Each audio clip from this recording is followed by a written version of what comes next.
Dear students, welcome you all to Gnana Taranga NEET and CET coaching classes organized by Department of Pre-University Education and myself Dr. Ravindranath GE.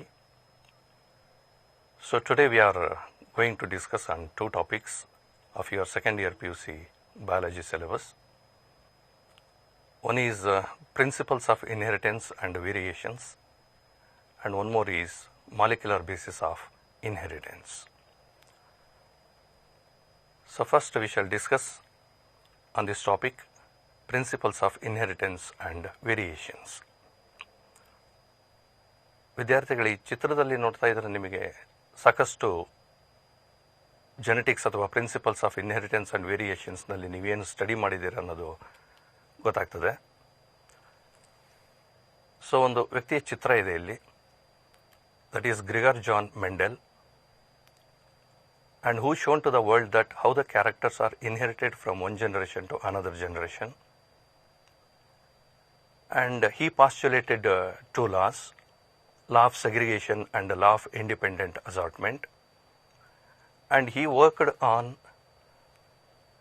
one of the plant species, Pisum sativum, that is garden pea plant. And also in this topic you studied about deviations from that of Mendelian principles, such as incomplete dominance or multiple alleles. And this is one of the best example. This is the plant Mirabilis jalapa, in which we come across with the blending inheritance antanu heltivi, that is the incomplete dominance. And also you studied about a Drosophila fly, which is taken as one of the experimental organism by Thomas Hunt Morgan to show that linkage and recombination. And also ಈ ಸ್ಲೈಡ್ನಲ್ಲಿ ಇನ್ನೊಂದು ಚಿತ್ರವನ್ನು ನೋಡ್ತಾ ಇದ್ದೀರಾ, that is the blood cells, RBC, platelets. So where you studied about multiple alleles or the codominance. So ಈ principles of ಇನ್ಹೆರಿಟೆನ್ಸ್ನಲ್ಲಿ ನೀವು ಚೆನ್ನಾಗಿ ಅರ್ಥ ಮಾಡ್ಕೊಳ್ಬೇಕು ಅಂದರೆ ಕೆಲವೊಂದು ಟರ್ಮಿನಾಲಜೀಸ್ಗಳನ್ನು ಚೆನ್ನಾಗಿ ತಿಳ್ಕೊಂಡಿರಬೇಕು. ಏನೇನು ಟರ್ಮಿನಾಲಜೀಸ್ಗಳು ಬರ್ತದೆ ಈ ಟಾಪಿಕ್ಸ್ನಲ್ಲಿ ಅಂದರೆ, ಒಂದು ಜೀನ್ ಅಂತ ಹೇಳಿ ನಿಮಗೆ ಗೊತ್ತಿದೆ. Gene is a segment of DNA and it is the unit of hereditary characters which is responsible for the expression of any characters. And ಇನ್ನೂ ಒಂದು ಅಲೀಲ್ಸ್ ಅಂತ ಹೇಳಿ. Alleles are the two alternative forms of a single gene occupying the same locus, that is the position on the homologous chromosome, and controlling a single character or a single trait. And one more term, locus. Locus is the position occupied by a gene on a chromosome. So there are a number of genes are located on a single chromosome occupying a specific position, that is called as locus. One more term is homologous chromosome. The two identical chromosomes are said to be homologous. Identical ಅಂದರೆ ಯಾವ ರೀತಿಯಲ್ಲಿ? Identical in their length, identical in their size, identical in the position of the centromere, and also identical in the types of the genes they have, and such two identical chromosomes are called homologous chromosomes. ಆ homologous chromosomes ಒಂದನ್ನು paternal chromosome ಅಂತ ಹೇಳ್ತೀವಿ, ಇನ್ನೊಂದನ್ನು maternal chromosome ಅಂತ ಹೇಳ್ತೀವಿ. So ಮತ್ತೆ next ಇನ್ನೊಂದು terminology ನೋಡಿ, phenotype. Phenotype is the external morphological appearance of a character in any organism. ಹೊರಗಡೆಯಿಂದ ನೋಡಲಿಕ್ಕೆ ನಮ್ಮ ಕಣ್ಣಿಗೆ ಏನು ಕಾಣಿಸ್ತಾ ಇದೆ ಆರ್ಗ್ಯಾನಿಸಮ್ನಲ್ಲಿ. For example, if you take a plant, ಆ ಪ್ಲ್ಯಾಂಟಿನ ಹೈಟ್ ಏನಿದೆ, what is the colour of the seed, what is the colour of the fruit, what is the colour of the leaf, what is the shape of the leaf. So all these are the phenotype. And genotype ಅಂತ ಹೇಳಿದರೆ, it is the genetical constitution of the phenotypic character. That is the genes which controls that phenotypic expression, that is called as the genotype. Dominant. So most of the characters are inherited by two genes, so called alleles. ಆ ಎರಡು ಅಲೀಲ್ಸ್ಗಳಲ್ಲಿ one of the allele expresses its character by suppressing the another allele. The one which expresses its character, it is called dominant. Another which is suppressed, that is called recessive. So ಈ dominant ಕ್ಯಾರೆಕ್ಟರ್ನ express ಮಾಡಬೇಕು ಅಂತ ಹೇಳಿದ್ರೆ ಯಾವುದಾದ್ರೂ ಒಂದು dominant allele ಇದ್ರೆ ಸಾಕು, it express its character. But recessive alleles express ಮಾಡಬೇಕಂದ್ರೆ it should be in the homozygous condition. So that is double recessive ಕಂಡೀಷನಲ್ಲಿ ಇದ್ದಾಗ ಮಾತ್ರ ರಿಸೆಸಿವ್ ಕ್ಯಾರೆಕ್ಟರ್ ಎಕ್ಸ್ಪ್ರೆಸ್ ಆಗುತ್ತೆ. ಮತ್ತು ಇನ್ನೊಂದು term homozygous. When a character is controlled by two identical alleles. ಯಾವುದೇ ಒಂದು character ಇರ್ಬೋದು, ಅದನ್ನು ಕಂಟ್ರೋಲ್ ಮಾಡಲಿಕ್ಕೆ ಎರಡು ಐಡೆಂಟಿಕಲ್ ಅಲೀಲ್ಸ್ಗಳಿದ್ದರೆ ಅದನ್ನು ಹೋಮೋಸೈಗಸ್ ಅಂತ ಹೇಳ್ತೀವಿ. ಫಾರ್ ಎಕ್ಸಾಂಪಲ್ ಕ್ಯಾಪಿಟಲ್ ಟಿ ಅಂದರೆ both are dominant alleles, or it is small T. So then it is called homozygous condition. Next ಮುಂದಿನ ಟರ್ಮಿನಾಲಜಿ ನೋಡೋಣ. Heterozygous condition. When a character is controlled by two different alleles, that is said to be heterozygous. For example, so one is the dominant allele, another one is the recessive allele. Both the dominant and recessive allele together express one character, that is a heterozygous condition. Next, ಇನ್ನೊಂದು terminology ಇದೆ ನೋಡಿ, that is incomplete dominance. When a character is controlled by two alleles, but one of the dominant allele fails to suppress the recessive allele completely, ಆವಾಗ ಏನಾಗುತ್ತೆ, intermediate character will be expressed. ಇದನ್ನು ನಾವು ಈ snapdragon ಅಥವಾ antirrhinum ಸ್ಪೀಸೀಸ್ನಲ್ಲಿ ನೋಡಿದ್ದೀವಿ. And Mirabilis jalapa which is so called 4 o'clock plant ಅಂತೇಳಿ ಅದರಲ್ಲೂ ಕೂಡ ನೋಡಿದ್ದೀವಿ. When a red coloured flower is crossed with a white coloured flower, so this is the genotype for the red colour, it is crossed with the white colour flowers. So when I take the gametes, here it is the capital R and here it is the small r. When both these two gametes are fertilized, so you will get capital R and small r. ಇಲ್ಲಿ ನೋಡಿ, ಒಂದು capital R ಇದೆ, ಇನ್ನೊಂದು small R ಇದೆ. Capital R actually it is the dominant allele, but it fails to suppress the recessive allele completely. Hence it produces intermediate character, that is the pink coloured flowers are produced. And so that condition it is called incomplete dominance ಅಂತ ಹೇಳಿ. So next ಇನ್ನೂ ಒಂದು codominance ಅಂತ ಇದೆ. ಈ ಕೋಡಾಮಿನೆನ್ಸಲ್ಲಿ when a character is controlled by the two alleles, but neither one of the allele is dominant over another allele. So in such condition, both the alleles express their character together, that is said to be codominance. So ಅದಕ್ಕೊಂದು best example ಅಂತ ಹೇಳಿದರೆ, ನೀವು blood ಗ್ರೂಪ್ನಲ್ಲಿ study ಮಾಡಿರ್ತೀರ. So for example, so IA is one of the allele controls the A blood group, IB is one of the another allele, it controls the B blood group. When both the alleles A and B are together, both the alleles are going to produce the antigens. IA allele produces the A antigen, IB allele produces the B antigen. When both the antigens are present in that blood, then we call this blood group as AB. And in this condition, both IA and IB both are expressing their character. That's why it is called the codominance.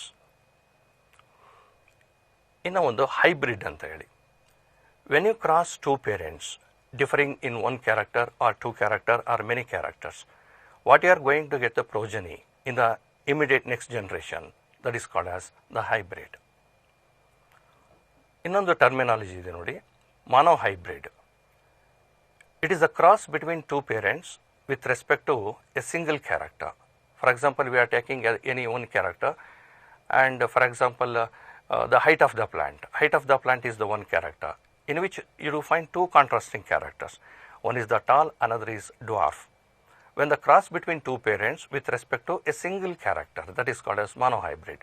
Or otherwise you can take a flower color or the shape of the seed, shape of the pod, color of the pod, ಈ ರೀತಿ ಯಾವುದೇ ಕ್ಯಾರೆಕ್ಟರ್ಗಳು ಇರ್ಬೋದು. ಯಾವುದಾದ್ರೂ ಒಂದು ಕ್ಯಾರೆಕ್ಟರ್ಗೆ ನಾವು ಎರಡು ಪೇರೆಂಟ್ಸನ್ನು cross ಮಾಡಿದರೆ that is called monohybrid. ಇನ್ನೂ ಒಂದು dihybrid. It is a cross made between two parents with respect to two characters. ಇದನ್ನು ನೀವು ಲಾ ಆಫ್ ಇಂಡಿಪೆಂಡೆಂಟ್ ಅಸಾರ್ಟ್ಮೆಂಟ್ ಅಥವಾ ಡೈಹೈಬ್ರಿಡ್ ಕ್ರಾಸ್ ಅಂತ ಹೇಳ್ಬಿಟ್ಟು ನೀವು ಸ್ಟಡಿ ಮಾಡಿದ್ದೀರಾ. ಒಂದು ಶೇಪ್ ಆಫ್ ದ ಸೀಡ್, ಇನ್ನೊಂದು colour of the seed. Shape of the seed, that is round and wrinkle. Color of the seed, that is yellow and green. So here you are crossing the two parents or the two plants with respect to two characters. That is said to be dihybrid. In a test cross, it is a cross made between F1 hybrid with the double recessive parents. What is the significance of test cross? To know the genotype of F1 or F2 generation, whether it is homozygous condition or heterozygous condition. ಮುಂದಿನ terminology ನೋಡಿ, F1 generation. When you have selected two parents or two plants or any two organisms, so immediately the progeny which is produced, that is called F1 generation. ಅದನ್ನು first filial generation ಅಂತ ಹೇಳ್ತೀವಿ. ಅದರಿಂದ ಬರುವಂಥ ಮತ್ತೆ ಮುಂದಿನ ಜನ್ರೇಷನ್ನ F2 generation ಅಂತ ಹೇಳ್ತೀವಿ. That is second filial generation ಅಂತ ಹೇಳ್ತೀವಿ. ಸೊ ಈ ರೀತಿಯಾಗಿ ಸಾಕಷ್ಟು ಟರ್ಮಿನಾಲಜೀಸ್ಗಳು ಜೆನೆಟಿಕ್ಸ್ನಲ್ಲಿ ಬರ್ತದೆ. ಇದಕ್ಕೆ ವಿದ್ಯಾರ್ಥಿಗಳು ತುಂಬ ಫೆಮಿಲಿಯರ್ ಆಗಿದ್ದರೆ ಇದ್ರ ಮೇಲ್ಗಡೆ ಬರುವಂಥ ಯಾವುದೇ ಪ್ರಶ್ನೆಗಳನ್ನು ಸುಲಭವಾಗಿ ನೀವು ಉತ್ತರಿಸ್ಬೋದು. ಈ ಪ್ರಿನ್ಸಿಪಲ್ಸ್ ಆಫ್ ಇನ್ಹೆರಿಟೆನ್ಸ್ ಆ್ಯಂಡ್ ವೇರಿಯೇಷನ್ಸ್ನಲ್ಲಿ ಏನೇನು ಟಾಪಿಕ್ಸನ್ನು ನೀವು ನೋಡಿದ್ದೀರಾ ಅಥವಾ ಕಲ್ತ್ಕೊಂಡಿದ್ದೀರಾ? One is the Mendel principles. ಆಗಲೇ ಹೇಳಿದೆ, Gregor Johann Mendel, he conducted hybridization experiments on the garden pea plants, that is Pisum sativum, and he postulated two laws, law of segregation and the law of independent assortment. The law of segregation, it is also known as monohybrid cross or inheritance of one gene ಅಂತಲೂ ಕೂಡ ಹೇಳ್ತೀವಿ. So in this, he took a tall plant. The tall plant is crossed with a dwarf plant. Tall, it is a dominant character controlled by the homozygous two alleles, capital T, and the dwarf, it is homozygous recessive alleles. So when you take out the gametes, it is a capital T and it is small t. When you cross these two gametes, when these two gametes are fertilized, you will get the capital T small t, so that is the tall. So that indicates the F1 generation, all plants are tall. When the F1 plants are self-crossed, so then you are going to get one homozygous tall and there are two heterozygous tall and one dwarf plant. So ಇದನ್ನು ratio ಕೂಡ ಹೇಳ್ತೀವಿ, 3:1 ಅಂತ ಹೇಳಿ. So that is 3 tall plant to 1 dwarf plant. ಅದರಲ್ಲಿ ನೋಡಿ, ಒಂದು homozygous tall ಇದೆ, ಇನ್ನು 2 ಪ್ಲಾಂಟ್ಸ್ಗಳು ದಟ್ ಈಸ್ ಹೆಟರೋಸೈಗಸ್ ಟಾಲ್ ಇದೆ, and one is double recessive and that is dwarf plant, that is the 3:1. So ಇದನ್ನು ಟೆಸ್ಟ್ ಕ್ರಾಸ್ ಮಾಡಿದಾಗ, so again you will get the 1:1 ratio, that is both the tall and dwarf plants are expressed in the equal ratio, that is 1:1. ಆನಂತರ law of independent assortment, that is dihybrid cross ಅಥವಾ inheritance of 2 genes ಅಂತ ಹೇಳ್ಬಿಟ್ಟು ಅದನ್ನು ಓದಿದ್ದೀರಾ. So in which there are 2 characters are taken. One is the shape of the seed, another is the color of the seed. Shape of the seed, that is round and wrinkle, and color of the seed or cotyledon, that is yellow and green. And when a homozygous round and yellow colored seeded plant is crossed with green and wrinkle seed, in F1 generation all plants are producing round and yellow colored seed. When the F1 hybrids are self-crossed in the F2 generation, so we are going to get all 4 different types of characters in the plants: round yellow, round green, wrinkle yellow, wrinkle green, in the ratio of 9:3:3:1. ಆ 9:3:3:1 ನಲ್ಲಿ ಆ 9 ಪ್ಲಾಂಟ್ಸ್ಗಳೇನು ಬಂದಿದೆ, that is round and yellow, and last 1 plant ಏನಿದೆ 9:3:3:1 ನಲ್ಲಿ last 1 plant, that is wrinkle and green. So both ಈ 2 ಪ್ಲಾಂಟ್ಸ್ಗಳಲ್ಲಿರುವಂಥ ಕ್ಯಾರೆಕ್ಟರ್ಸ್ಗಳು ರೆಸೆಂಬ್ಲಿಂಗ್ their parents. ಇನ್ನು ಮಧ್ಯದಲ್ಲಿ ಎರಡು ರೇಷಿಯೋಗಳೇನು ಬರುತ್ತೆ 3:3 ಅಂತೇಳಿ, they are the recombinant characters. So where the plant producing ಒಂದು shape of the seed is round but color of the cotyledon is green, round and green, or shape of the seed is wrinkle and color of the seed is yellow. So ಅದನ್ನು ರಿಕಾಮಿನೆಂಟ್ಸ್ ಅಂತೇಳಿ ಕರಿತೇವೆ. So ಈ ರೀತಿಯಾಗಿ ಈ ಎರಡು ಲಾಸ್ಗಳನ್ನು ನೀವು study ಮಾಡಿದ್ದೀರ. ಮುಂದೆ ಡಿವಿಯೇಷನ್ಸ್ ಆಫ್ ಮೆಂಡೆಲಿಯನ್ ಜೆನೆಟಿಕ್ಸ್ ಅಂತೇಳಿ, ಅಂದರೆ ಮೆಂಡೆಲಿಯನ್ ಪ್ರಿನ್ಸಿಪಲ್ಸನ್ನು ಹೊರತುಪಡಿಸಿ ಬೇರೆ ರೀತಿಯ ಯಾವ ರಿಸಲ್ಟ್ಸ್ಗಳು ಬಂದಿದೆ ಜೆನೆಟಿಕ್ಸ್ನಲ್ಲಿ as the work conducted by several geneticists. ಒಂದು ಇನ್ಕಂಪ್ಲೀಟ್ ಡಾಮಿನೆನ್ಸ್ ಅಥವಾ ಬ್ಲೆಂಡಿಂಗ್ ಇನ್ಹೆರಿಟೆನ್ಸ್ ಅಂತ ಹೇಳ್ತೀವಿ. ಸೊ ಆ ಇನ್ಕಂಪ್ಲೀಟ್ ಡಾಮಿನೆನ್ಸ್ನಲ್ಲಿ when a red coloured flower that plant is crossed with a white colored flower, you are going to get a pink color. So when the two different alleles are together, one of the dominant allele fails to express its character. As a result, intermediate character is produced. ಅದನ್ನು incomplete dominance ಅಂತ ಹೇಳ್ತೀವಿ. ಇನ್ನು ಒಂದು codominance ಅಂತ ಹೇಳಿ, when the two alleles are together, both the alleles are expressing their character together. That is called codominance. The best example is blood group. ಅದನ್ನು study ಮಾಡಿದ್ದೀರ. ಆನಂತರ ಕ್ರೋಮೋಸೋಮಲ್ ಥಿಯರಿ ಆಫ್ ಇನ್ಹೆರಿಟೆನ್ಸ್ನಲ್ಲಿ proposed by Sutton and Boveri and experimentally proved by T.H. Morgan. So Mendelian principles ಪ್ರಕಾರ ನಾವೇನು ಹೇಳ್ತೀವಿ, the characters are controlled by alleles and inheritance of characters, that is inheritance of alleles ಅಂತ ಹೇಳ್ತೀವಿ. Alleles occur in pairs ಅಂತ ಹೇಳ್ತೀವಿ. But actually whatever these alleles are the genes, they are locating on the chromosomes. Actually chromosomes are inherited from one generation to another generation. And chromosomes also occur in pairs. So this is the essence of chromosomal inheritance proposed by Sutan and Boveri. ಹಾಗೆ T.H. Morgan, he conducted experiments on the Drosophila melanogaster, commonly they are called fruit flies, and where he discovered linkage and crossing over. Linkage ಅಂತ ಹೇಳಿದರೆ ನಿಮಗೆ ಗೊತ್ತಿದೆ, the physical association of number of genes on the chromosome, that is they are called linked genes. When the genes are located very close to one another, that is said to be the tightly linked genes. That means linkage is more. When the linkage is more between the genes, recombination is very less. When the genes are arranged away from each other, so there is a long gap between the two genes on the chromosome, so that means linkage is very less. When the linkage is very less, recombination is more. So both the linkage and the recombination are inversely proportional, and that recombination happens because of crossing over that occurs during the formation of gametes. ನಿಮಗೆ ಗೊತ್ತಿದೆ, gamete formation ಆಗಬೇಕಾದ್ರೆ ಮಿಯಾಸಿಸ್ ಆಗುತ್ತೆ. ಆ ಮಿಯಾಸಿಸ್ನಲ್ಲಿ ಮಿಯಾಸಿಸ್ ಫಸ್ಟಲ್ಲಿ, ಅದರಲ್ಲೂ prophase ಫಸ್ಟಲ್ಲಿ ಸಾಕಷ್ಟು ಸ್ಟೇಜಸ್ಗಳನ್ನು ನೀವು ಕಲ್ತ್ಕೊಂಡಿರ್ತೀರ. ಲೆಪ್ಟೋಟೀನ್, ಝೈಗೋಟೀನ್, ಪ್ಯಾಕೆಟೀನ್, ಡಿಪ್ಲೋಟೀನ್ and ಡಯಾಕೈನಸಿಸ್ ಅಂತ ಹೇಳಿ. ಆ ಪ್ಯಾಕೆಟಿನ್ ಸ್ಟೇಜಲ್ಲಿ ಏನಾಗುತ್ತೆ, crossing over takes place between two non-sister chromatids of homologous chromosomes. ಆ ಕ್ರಾಸಿಂಗ್ ಓವರ್ ಆಗೋದ್ರಿಂದ there is a exchange of genes between non-sister chromatids of homologous chromosome and that is called genetical recombination.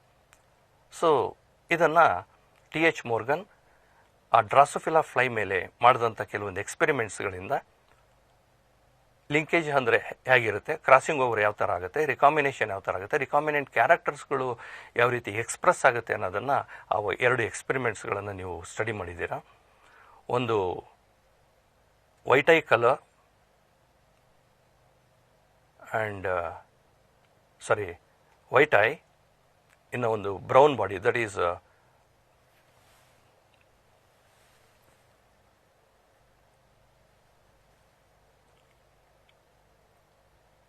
ಆ ಡ್ರಾಸೋಫಿಲಾ ಫ್ಲೈಸ್ನಲ್ಲಿ ಎರಡು ಎಕ್ಸ್ಪೆರಿಮೆಂಟ್ಸನ್ನು ನಾವು study ಮಾಡಿರ್ತೀವಿ.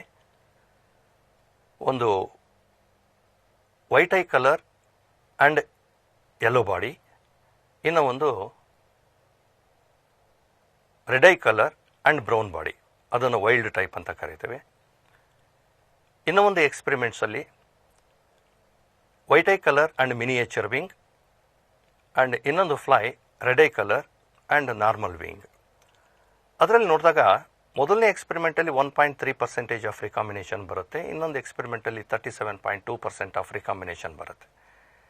ಈ recombination variations ಯಾಕಾಗುತ್ತೆ ಅಂತ ಹೇಳಿದರೆ, ಆಗಲೇ ಹೇಳ್ದಂಗೆ ಫಸ್ಟ್ ಎಕ್ಸ್ಪೆರಿಮೆಂಟಲ್ಲಿ genes are very closely linked, so the percentage of recombination is very less. Second ಎಕ್ಸ್ಪೆರಿಮೆಂಟ್ಸಲ್ಲಿ linkage is very less and so that recombination is more. ಹಾಗೆ ಸೆಕ್ಸ್ ಡಿಟರ್ಮಿನೇಷನ್, ಇದು ಒಂದು ಟಾಪಿಕನ್ನು ನೀವು ಸ್ಟಡಿ ಮಾಡಿದ್ದೀರಾ. How the sex of an organism is determined. So among the chromosomes we know that the autosomes and then the allosomes. Autosomes expressing the body characters, whereas the allosomes express the sex of an individual. So ಅದರಲ್ಲಿ ಹೆಟೆರೋಗ್ಯಾಮಿಟಿ ಅಥವಾ homogamety ಅಂತಲೂ ನೋಡಿದ್ದೀವಿ. One is XX, XY type of sex determination observed in Drosophila as well as in human beings, and XX and XO condition.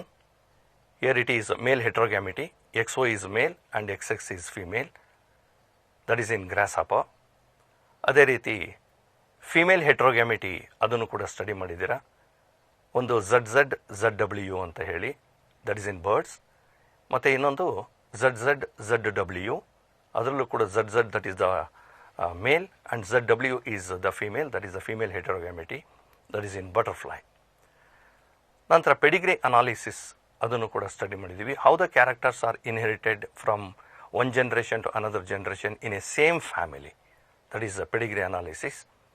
ಅದು autosomal dominant gene ಇರ್ಬೋದು, allosomal dominant ಇರ್ಬೋದು, ಇಲ್ಲ autosomal recessive ಅಥವಾ ಅಲೋಸೋಮಲ್ recessive jeans. ಅದನ್ನು ಯಾವ ರೀತಿ ನಾವು identify ಮಾಡ್ಬೋದು ಅನ್ನೋದನ್ನು. ಮುಂದೆ ಜೆನೆಟಿಕ್ ಡಿಸಾರ್ಡರ್ಸ್ಗಳನ್ನು ಕೂಡ ಸ್ಟಡಿ ಮಾಡಿದ್ದೀರಾ. ಅದರಲ್ಲಿ ಕ್ರೋಮೋಸೋಮಲ್ ಡಿಸಾರ್ಡರ್ಸ್ ಮತ್ತು gene disorders. Chromosomal disorders mainly because of addition or deletion of 1 or 2 chromosomes in the diploid set, ಅದನ್ನು ಅನ್ಯೂಪ್ಲಾಯ್ಡಿ ಅಂತೇಳಿ ಕರಿತೇವೆ. ಕ್ರೋಮೋಸೋಮ್ ನಂಬರ್ ಹೆಚ್ಚಾಗಿರ್ಬೋದು ಅಥವಾ ಕ್ರೋಮೋಸೋಮ್ ನಂಬರ್ ಕಡಿಮೆ ಇರ್ಬೋದು.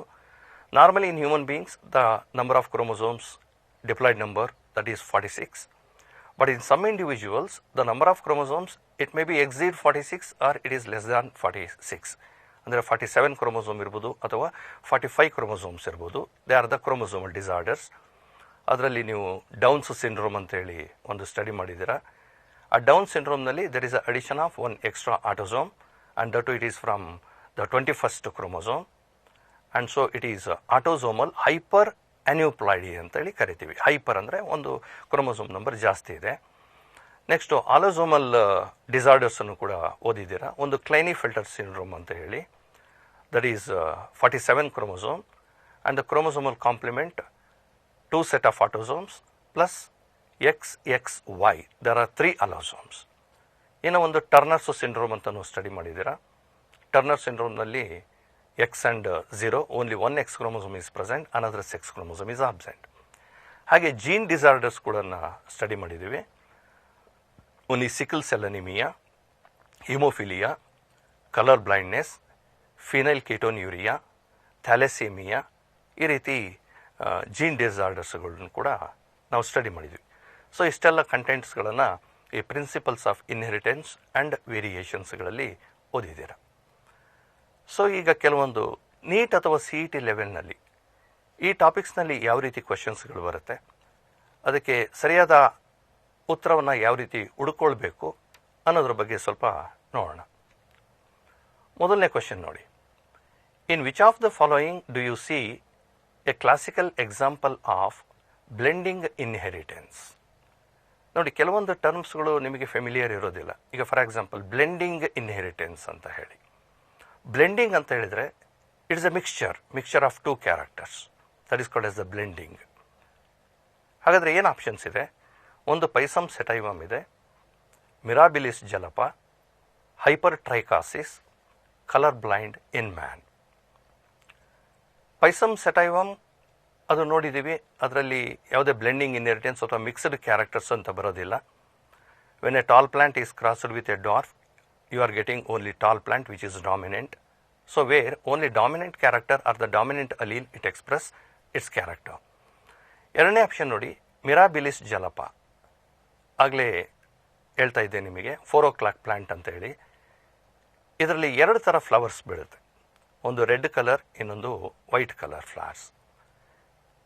When these two plants are crossed, we are going to get a pink colored flowers in the progenies, and that is called incomplete dominance, ಅಥವಾ ಅದನ್ನು blending inheritance ಅಂತಲೂ ಕೂಡ ಕರಿತೀವಿ. So that is the answer, Mirabilis ಜಲಪ.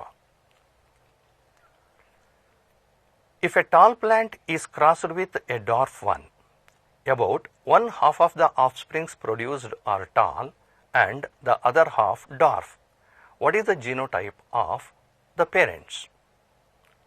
ನೋಡಿ, ಎರಡು ಪೇರೆಂಟ್ಸ್ಗಳನ್ನು cross ಮಾಡಿದಾಗ ಒಂದು tall plant is crossed with a dwarf one. 1/2 of the offsprings produced are tall and other half dwarf. What is the genotype of the parents ಅಂತ ಹೇಳಿ. ಅಂದರೆ ಇಲ್ಲಿ ಏನಾಗಿದೆ, ಎರಡು ಕ್ಯಾರೆಕ್ಟರು 50-50 ಇದೆ. 50-50 ಅಂತ ಹೇಳಿದರೆ 1:1 ರೇಷಿಯೋ ಬರುತ್ತೆ.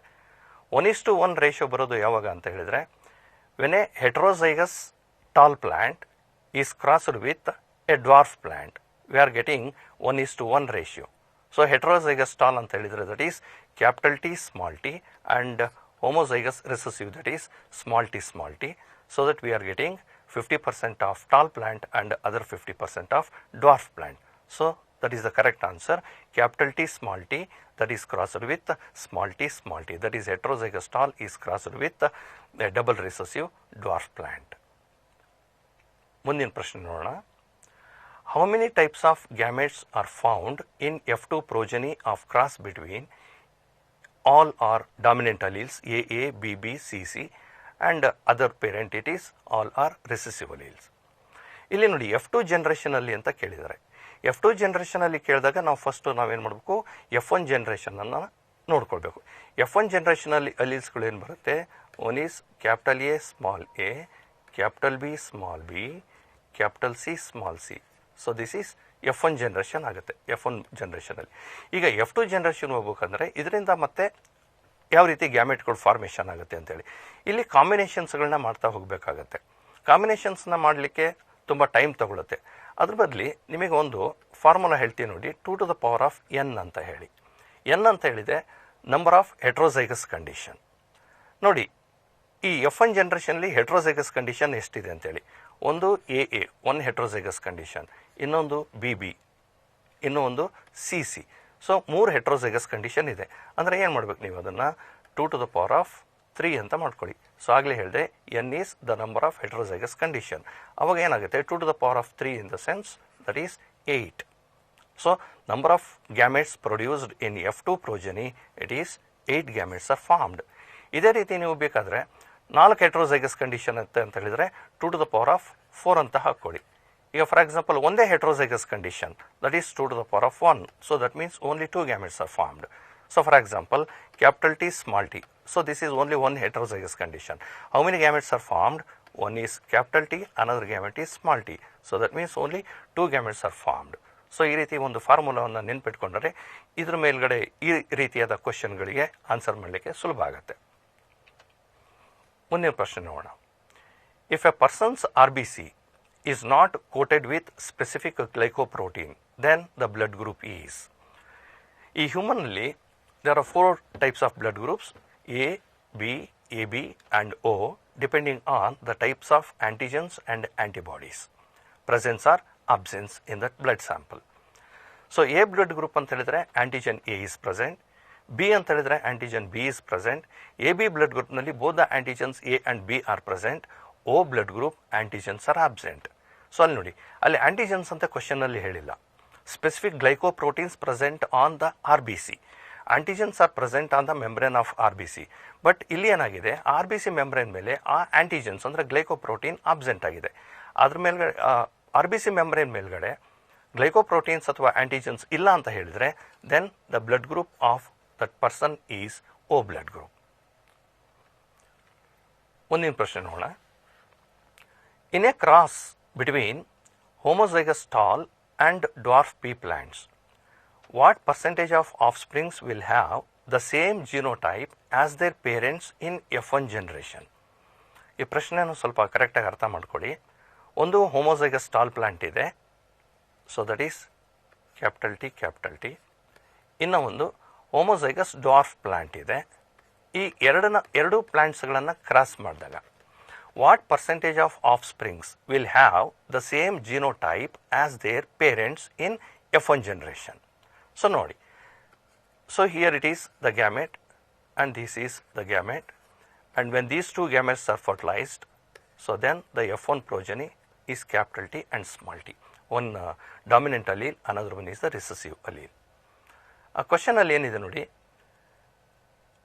what percentage of offsprings will have the same genotype as their parents in F1 generation? ಇಲ್ಲಿ parents genotype ನೋಡಿ, both are dominant alleles, ಇನ್ನೂ ಒಂದು parent both are recessive alleles. But ಬಂದಿರುವಂಥ ಪ್ರೋಜೆನಿಯಲ್ಲಿ ಏನಾಗಿದೆ, ಹೆಟ್ರೋಸೈಗಸ್ ಕಂಡೀಷನ್ ಬಂದಿದೆ.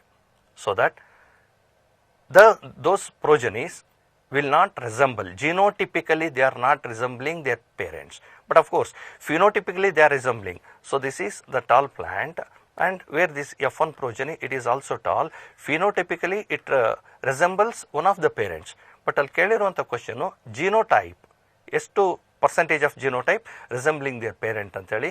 So this genotype is not resembling any one of the parents, and so that the answer is 0%.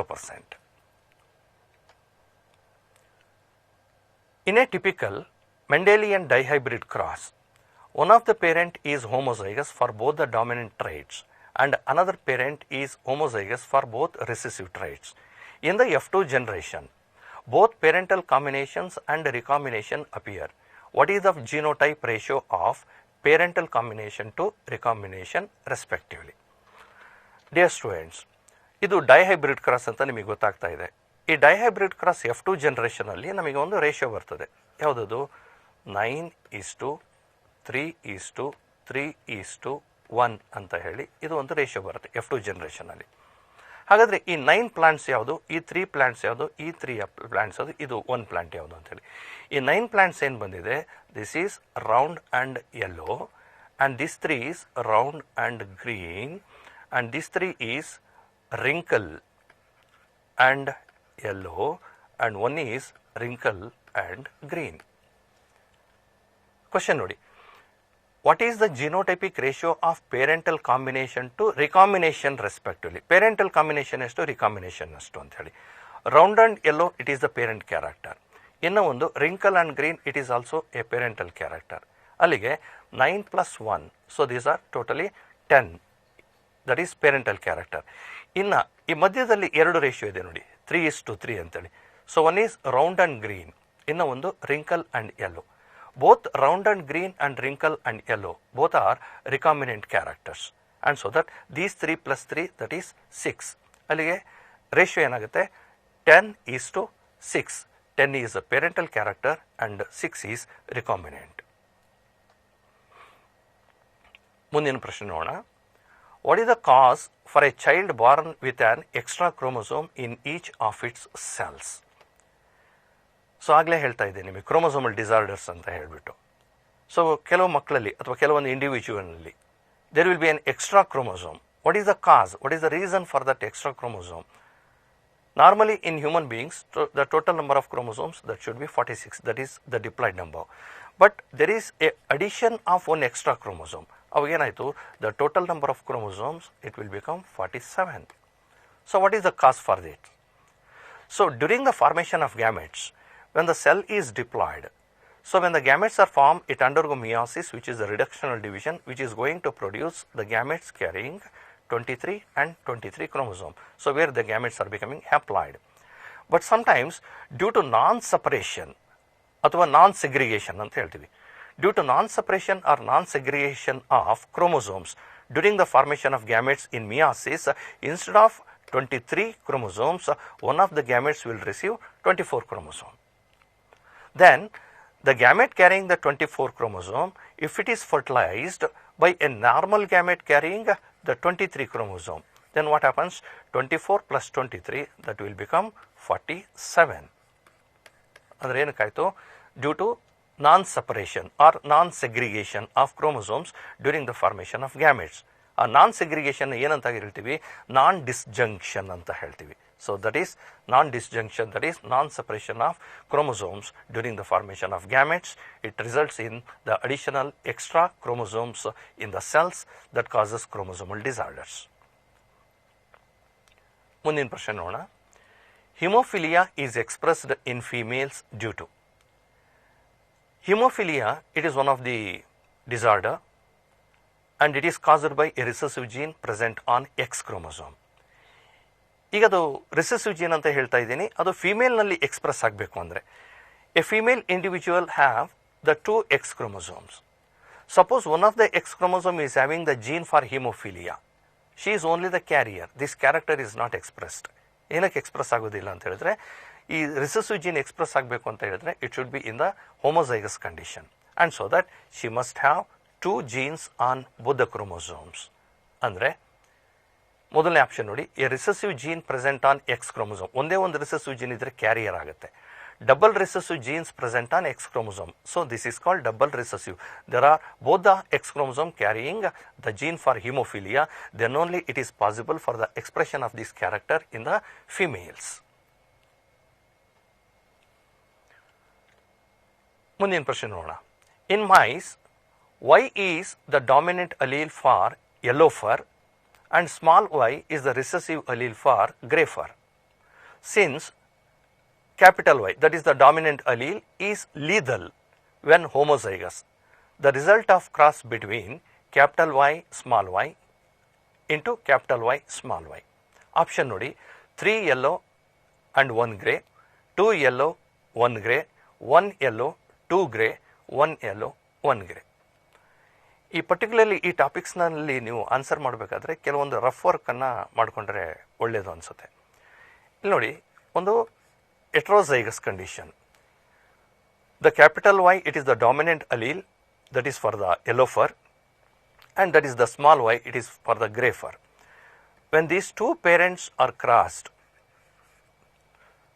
So what we are going to get capital Y, capital Y, capital Y small y, capital Y small y, small y small y.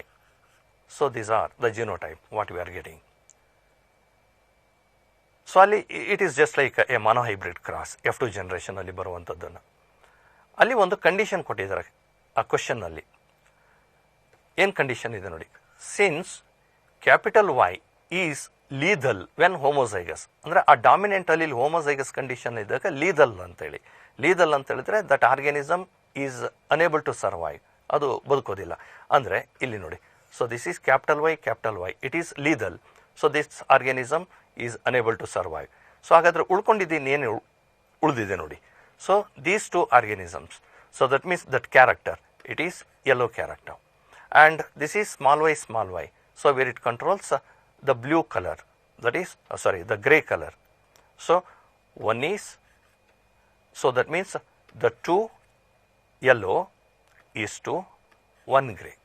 So ಅಂದರೆ 2 yellow fur and 1 character, that is the grey fur. So 2 is to 1, 2 yellow is to 1 grey, that is the answer. Gynecomastia is the symptom of chromosomal disorder in humans. Identify the chromosomal complement that causes this disorder. ನೋಡಿ, ಗೈನಕೋಮ್ಯಾಸ್ಟಿಯಾ ಅಂತ ಡೈರೆಕ್ಟಾಗಿ ಒಂದು ಕ್ಯಾರೆಕ್ಟರ್ನ ತೋರಿಸ್ತಾ ಇರುವಂಥ ಒಂದು question ಇದು. Gynaecomastia ಅಂತ ಹೇಳಿದ್ರೆ the expression of some of the female characters in the male individual. ಅಂದರೆ ಅದನ್ನು ಎಲ್ಲಿ ಸ್ಟಡಿ ಮಾಡಿದ್ದೀರಾ? ಕ್ಲೈನಿಫೆಲ್ಟರ್ ಸಿಂಡ್ರೋಮ್ ಅಂತ ಹೇಳಿ ಅದನ್ನು ಸ್ಟಡಿ ಮಾಡಿದ್ದೀವಿ.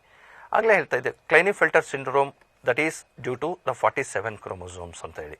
47 chromosomes ಅಂದರೆ there is addition of 1 extra chromosome, and so that the individual is having the 47 chromosome.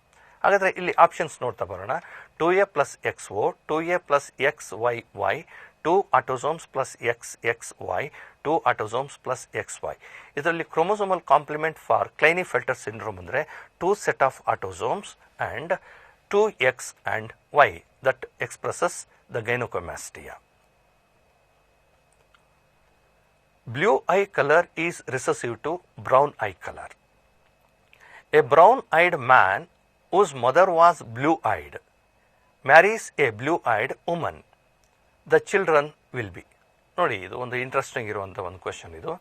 A brown ಐಡ್ man, so ಅವನಲ್ಲಿ ಬ್ರೌನ್ ಐ ಕಲರ್ ಇದೆ, whose mother was blue-eyed, ಅವಾಗ ಏನಾಗ್ತದೆ, the genotype of this person is heterozygous condition ಆಗುತ್ತೆ. Brown eye because of the dominant allele, and blue eye, it is inherited from his mother. He marries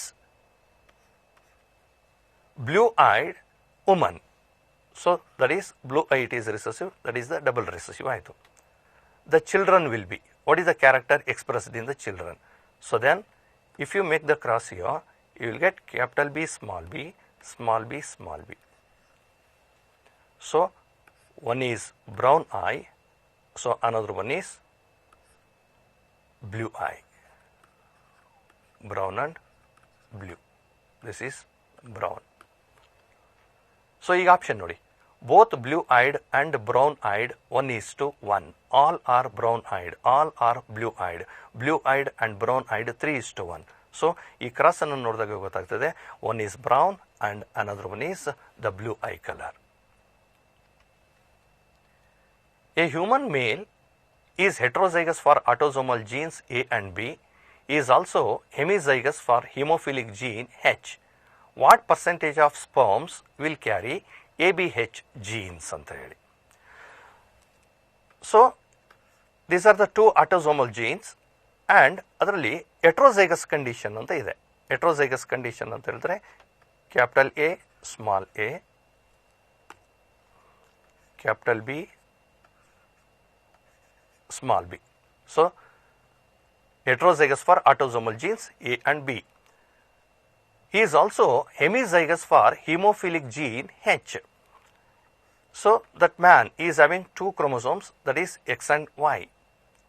And hemophilic genes, that is hemophilic gene present on X chromosome. It is a recessive gene locating on X chromosome.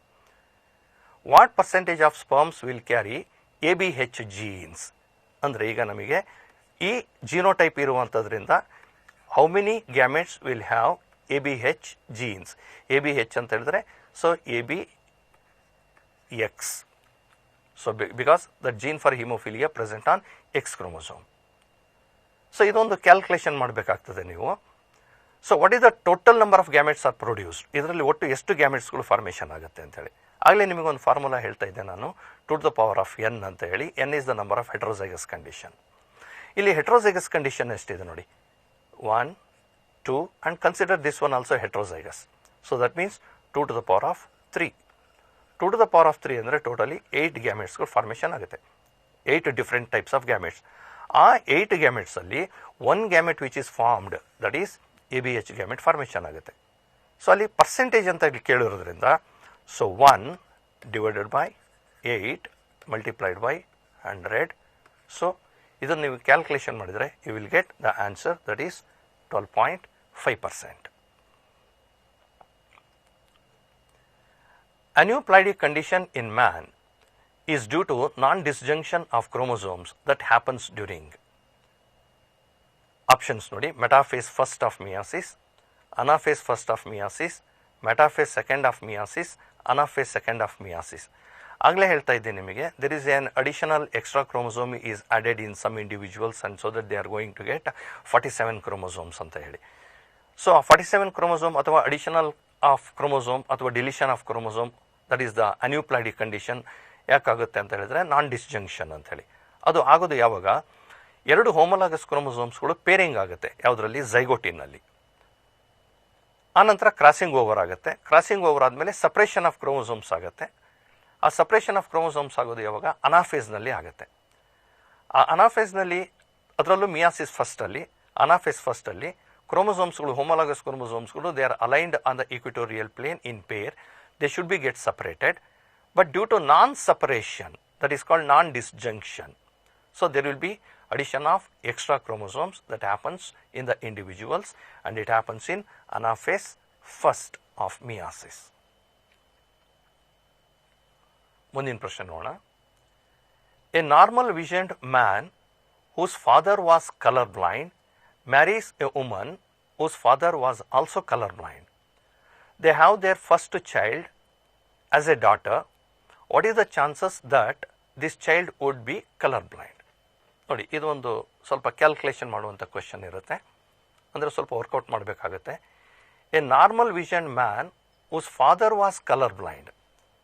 ನೋಡಿ, normal vision man, so that is XY. ಈ colour blind ಅನ್ನೋದು ಕೂಡ it is also controlled by a recessive gene present on X chromosome. So but here a normal visioned man whose father was colorblind, appa colorblind, but this man has the normal vision, and so that X and Y is the genotype. ಮುಂದೆ ನೋಡಿ, marries a woman whose father was also colorblind. Woman means there are two X chromosomes. ಈ ಎರಡು X chromosomeನಲ್ಲಿ one X chromosome comes from father, another X chromosome comes from mother. ಇಲ್ಲಿ ಒಂದು condition ಏನು ಹೇಳ್ತಾ ಇದೆ ಕ್ವಶನಲ್ಲಿ, marries a woman whose father was also colorblind. So that means she receives one of the allele for colorblind from her father. ಮುಂದೆ question continue ನೋಡಿ. What is the chances that this child would be colour blind? ಯಾವುದು? Female child ಅಂತ ಹೇಳ್ತಾರೆ. Female child possibility ಏನಿದೆ? One is XX', another XX. ಈ ಎರಡು female children possibility ಇದೆ.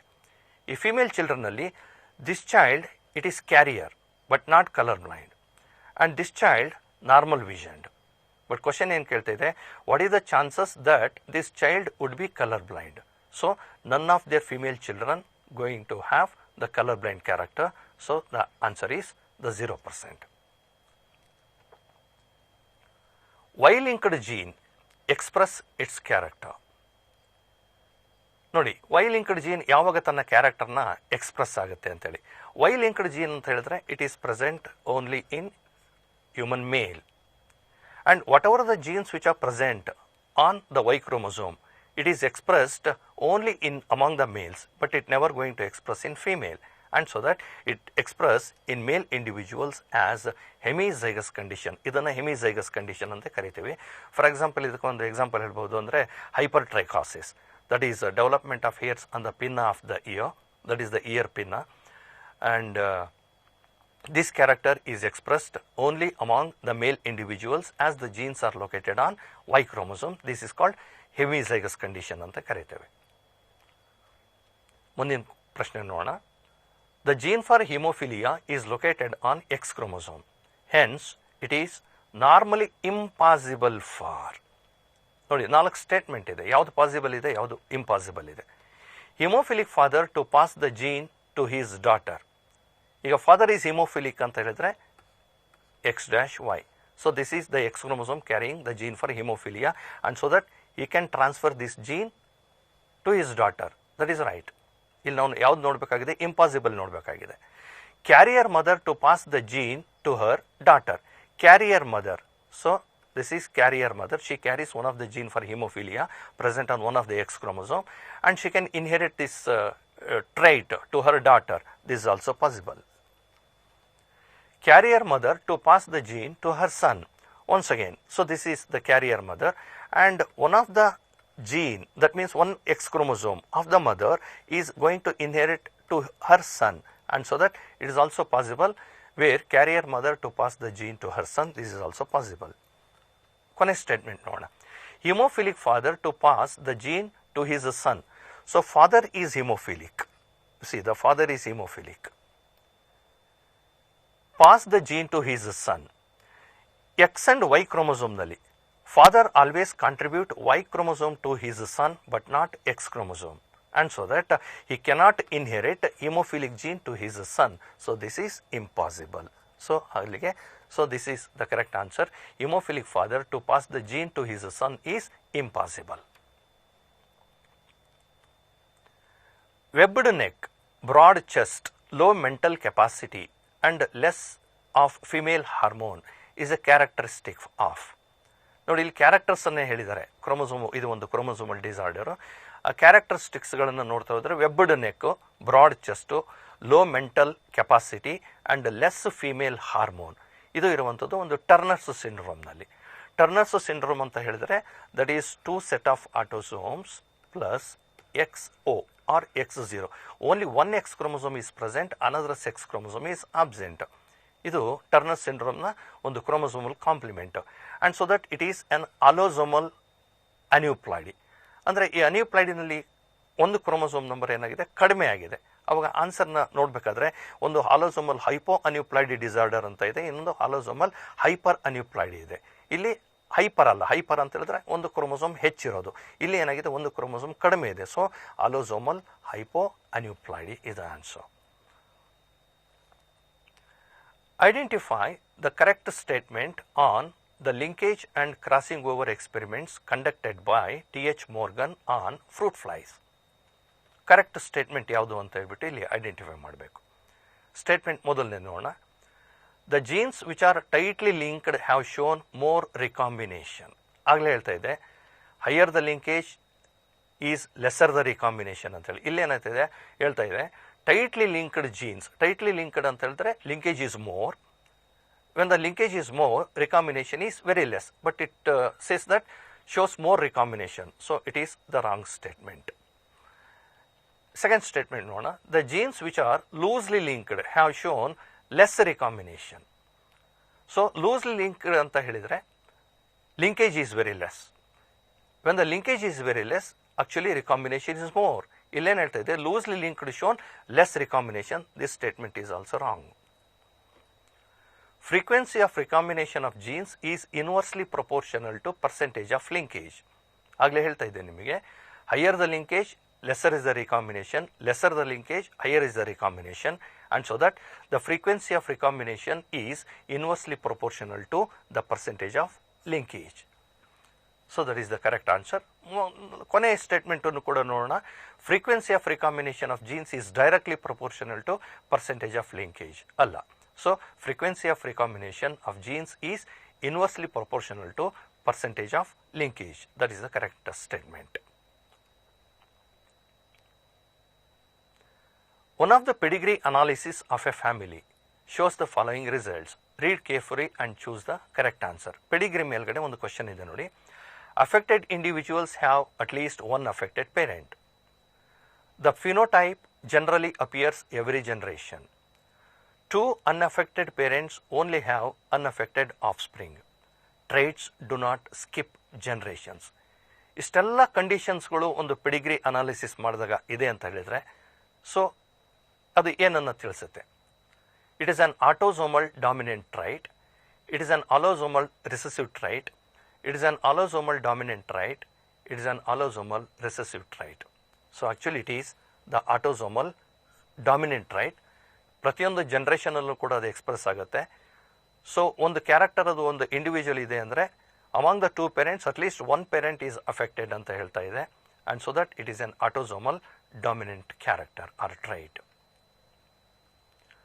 A heredity disease which is never passed on from father to son, ಅಂದರೆ ತಂದೆಯಿಂದ ಮಗನಿಗೆ ಬರದೇ ಇರುವಂಥ ಒಂದು ಹೆರಿಡಿಟರಿ ಡಿಸೀಸ್ ಅಂದರೆ ಯಾವುದು? 21st chromosome linked jeans. 21st ಅಂದರೆ ಆಟೋಸೋಮ್. ಸೊ ಆಟೋಸೋಮ್ ಅಂತ ಹೇಳಿದ್ರೆ ಫಾದರಿಂದನೂ ಕೂಡ ಇನ್ಹೆರಿಟ್ ಆಗುತ್ತೆ, ಮದರಿಂದನೂ ಕೂಡ ಇನ್ಹೆರಿಟ್ ಆಗುತ್ತೆ. Y chromosomal dominant linked genes. So since both the father and the son both will have the Y chromosome, always the Y chromosome is inherited from the father. ಅಲ್ಲಿ ಕೇಳ್ತಾ ಇರೋ question never passed ಅಂತ ಹೇಳಿ. Option C ನೋಡಿ, X chromosomal linked disease. Suppose if any gene present on the X chromosome that causes one particular trait or the disease, it is not possible to inherit it from father to son. So X linked gene inherit ಆಗೋದಿಲ್ಲ, but all Y linked genes, either it is the dominant genes or it is recessive genes, they are inherited. A color blind daughter is born to. ನೋಡಿ, color blind daughter ಅಂತ ಹೇಳಿದ್ರೆ ಒಂದು mark ಮಾಡಿ ಇಟ್ಕೊಳ್ಳಿ. Colour blind daughter ಅಂತ ಹೇಳಿದ್ರೆ both the chromosomes carries the gene for colour blind. ಯಾವಾಗ possibility ಇದೆ ನೋಡೋಣ. Colour blind mother and normal father. Colour blind mother is colour blind, normal father, ಇಲ್ಲಿ ಪಾಸಿಬಿಲಿಟಿ ಇದೆಯಾ ನೋಡಿ. ಇಲ್ಲಿ ಏನಾಗುತ್ತೆ, X dash, this is the possibility where the girl she become carrier but not the colour blind. Second option ನೋಡೋಣ. Carrier mother and normal father. Carrier mother XX dash and normal father XY. So here also there is no possibility. Carrier mother and colorblind father. Mother she is carrier. and the father is colorblind. Now there is a chance.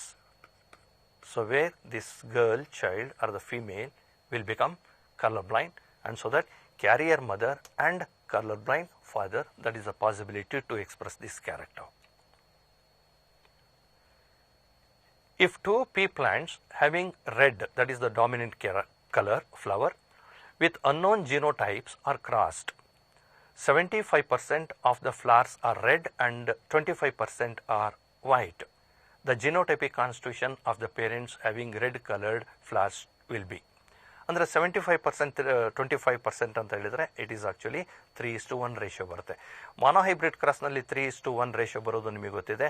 When the capital T small t is crossed with capital T small t, that is heterozygous condition.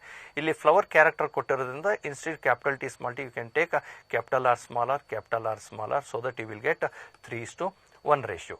ಆವಾಗ parents ಏನಾಗಿರುತ್ತೆ, that is heterozygous condition. So both the parents are heterozygous condition. If 75% of the offsprings show dominant character, then the parents are. ನೋಡಿ, ಇದು ಈ ಹಿಂದೆ discuss ಮಾಡಿದಂಥ ಕ್ವಶನ್ಗೆ ಸಂಬಂಧಪಟ್ಟಿದ್ದು. 75% ಆಫ್ಸ್ಪ್ರಿಂಗ್ಸ್ dominant character ಅಂತ ಹೇಳಿದರೆ ರೇಷಿಯೋ 3 ಬರುತ್ತೆ. ಇನ್ನೊಂದು 25% ದಟ್ ಈಸ್ ರೆಸೆಸಿವ್ ಕ್ಯಾರೆಕ್ಟರ್ ಬರುತ್ತೆ. ಅವಾಗ ಏನಾಗಿರಬೇಕು, ಬೋತ್ ಆರ್ ಹೆಟ್ರೋಜೈಗಸ್ ಕಂಡೀಷನ್ ಅಂತ ಮೊದಲನೇ ಕ್ವಶನ್ ಅನ್ನು ಹೇಳಿದರೆ, ಆ ಹೆಟ್ರೋಜೈಗಸ್ ಕಂಡೀಷನ್ ಅನ್ನು ನಾವು ಹೈಬ್ರಿಡ್ಸ್ ಅಂತೇಳಿ ಕರಿತೇವೆ. Find the chance factor to get the inheritance of hemophilia in male child whose father is hemophilic and mother is carrier for hemophilia. ನೋಡಿ, ಮೇಲ್ ಚೈಲ್ಡ್ ಅಲ್ಲಿ ಕೇಳ್ತಾ ಇದ್ದಾರೆ, father is haemophilic, so that is X-Y. Mother is carrier, mother she carries the gene for hemophilia. What is the chance factor to get the inheritance of hemophilia in male child? So male child, so X-Y, one possibility, these two chromosome, and another possibility is X-Y. And look at this child will become hemophilic. But look at this child, it is non-hemophilic. This is non-hemophilic and this is hemophilic. So then what is the chance factor? That is 50-50. That is 50% is the chance. ಮುಂದಿನ question ನೋಡೋಣ. In Drosophila, the sex is determined by. Normal ನಮಗೆ ಗೊತ್ತಿದೆ, ಡ್ರಾಸೋಫಿಲಾದಲ್ಲಿ sex determination is XX XY, where XX is the female and XY is the male. But ಆಪ್ಷನ್ಸ್ಗಳು ನೋಡೋಣ. The ratio of pairs of X chromosomes to the pairs of autosomes. Second option, X and Y chromosomes.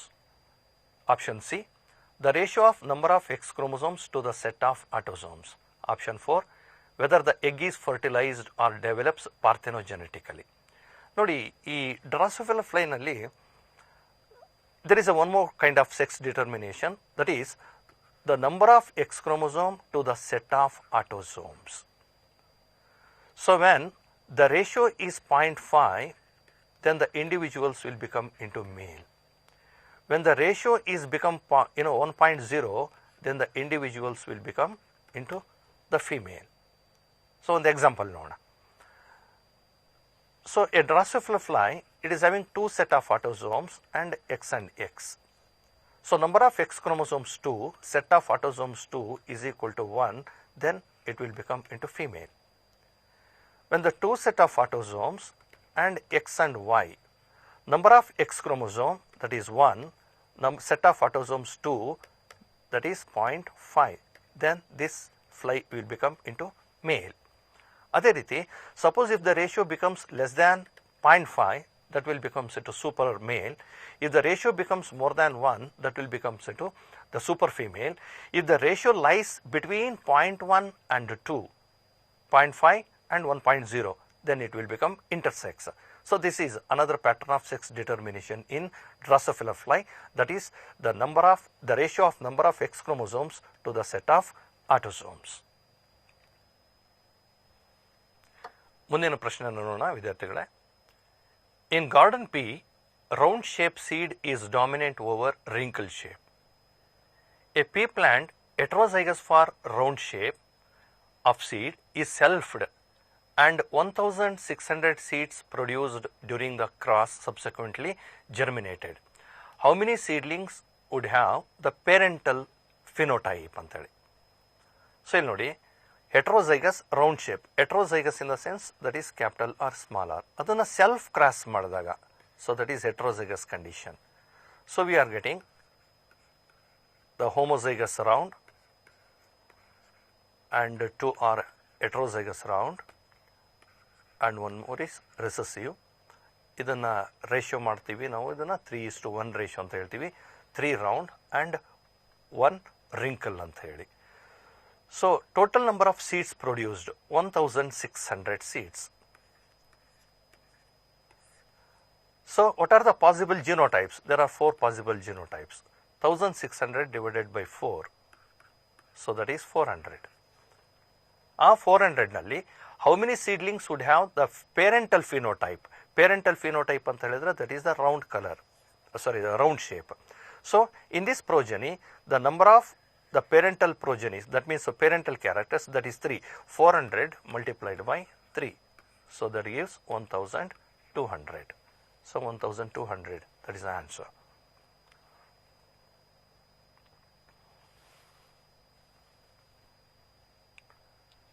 Let's look into another question.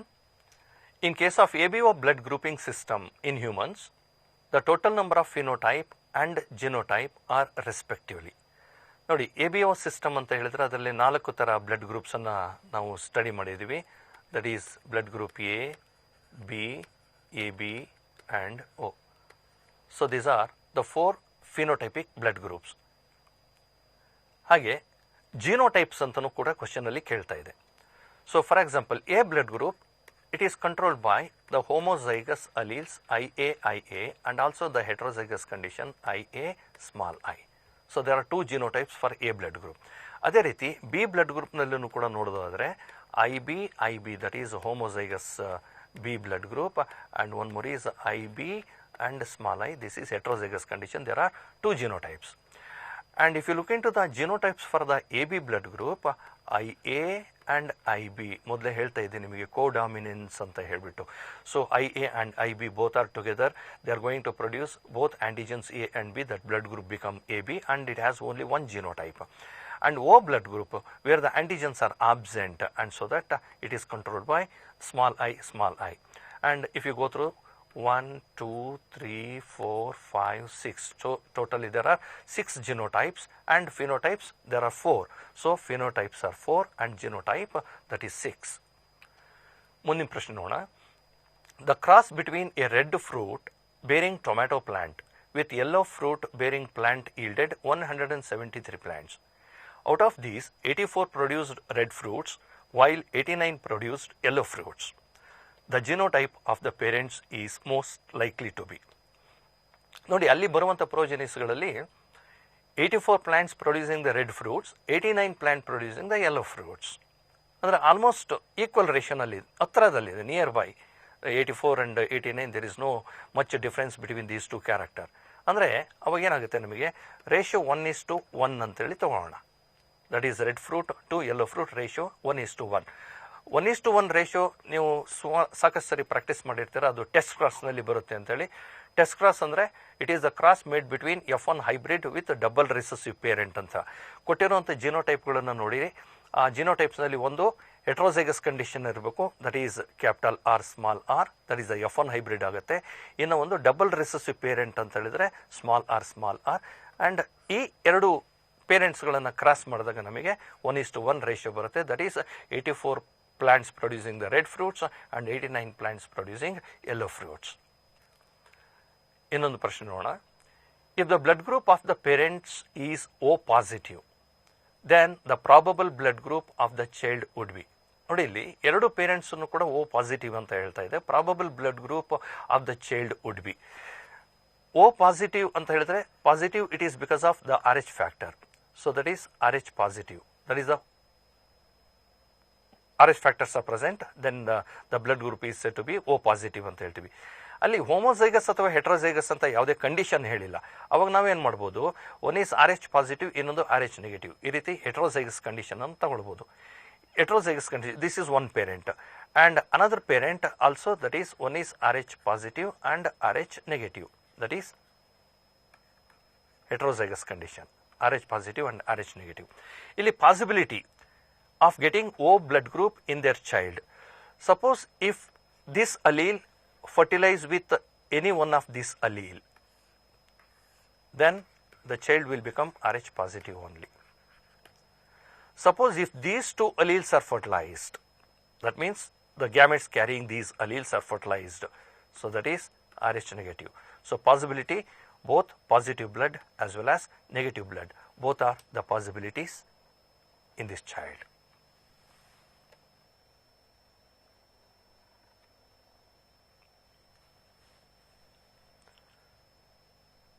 Dear students, we shall discuss another topic of your second year PUC, that is molecular basis of inheritance. ನೋಡಿ ಚಿತ್ರ ನೋಡಿದ್ರೆ ಇಲ್ಲಿ ನೋಡಿ, ಇಲ್ಲಿ ಒಂದು ಮನುಷ್ಯ ಇದೆ, ಆ ಮನುಷ್ಯನ ಸುತ್ತನೂ ಕೂಡ ಒಂದು DNA ಸುತ್ತ ಹಾಕ್ಕೊಂಡಿದೆ. So that means not only the human beings, in any organisms, DNA which is so called a master molecule which controls all kinds of hereditary characters. ಹಾಗೆ ಇಲ್ಲೊಂದು ಹೆಲಿಕಲ್ ಸ್ಟ್ರಕ್ಚರ್ನ ನೋಡ್ತಾ ಇದ್ದೀರಾ, that is DNA structure, double helical model proposed by these two great biologists, scientists, Watson and Crick. ಹಾಗೆ ಈ ಡಯಾಗ್ರಾಮ್ನಲ್ಲಿ ನೋಡಿ, ಇಲ್ಲಿ biology ಅಂತ ಇದೆ, ಇಲ್ಲಿ ಫಿಸಿಕ್ಸ್ ಅಂತ ಇದೆ, ಇಲ್ಲಿ ಎಥಿಕ್ಸ್ ಅಂತ ಇದೆ, ಇನ್ಫಾರ್ಮ್ಯಾಟಿಕ್ಸ್ ಇದೆ, ಎಂಜಿನಿಯರಿಂಗ್ ಅಂತ ಇದೆ, ಕೆಮಿಸ್ಟ್ರಿ ಇದೆ. So that means this is the DNA or the total molecular basis of inheritance. There is a contribution by so many scientists. They are maybe from the field of chemistry or even field of the physics also. And also lot of informations have been stored, that is in the informatics, and also the engineering, for example genetic engineering ಅಥವಾ DNA fingerprinting technology ಅಂತ ಏನು ಓದಿದ್ದೀವಲ್ಲ, so it is also concerned with the engineering.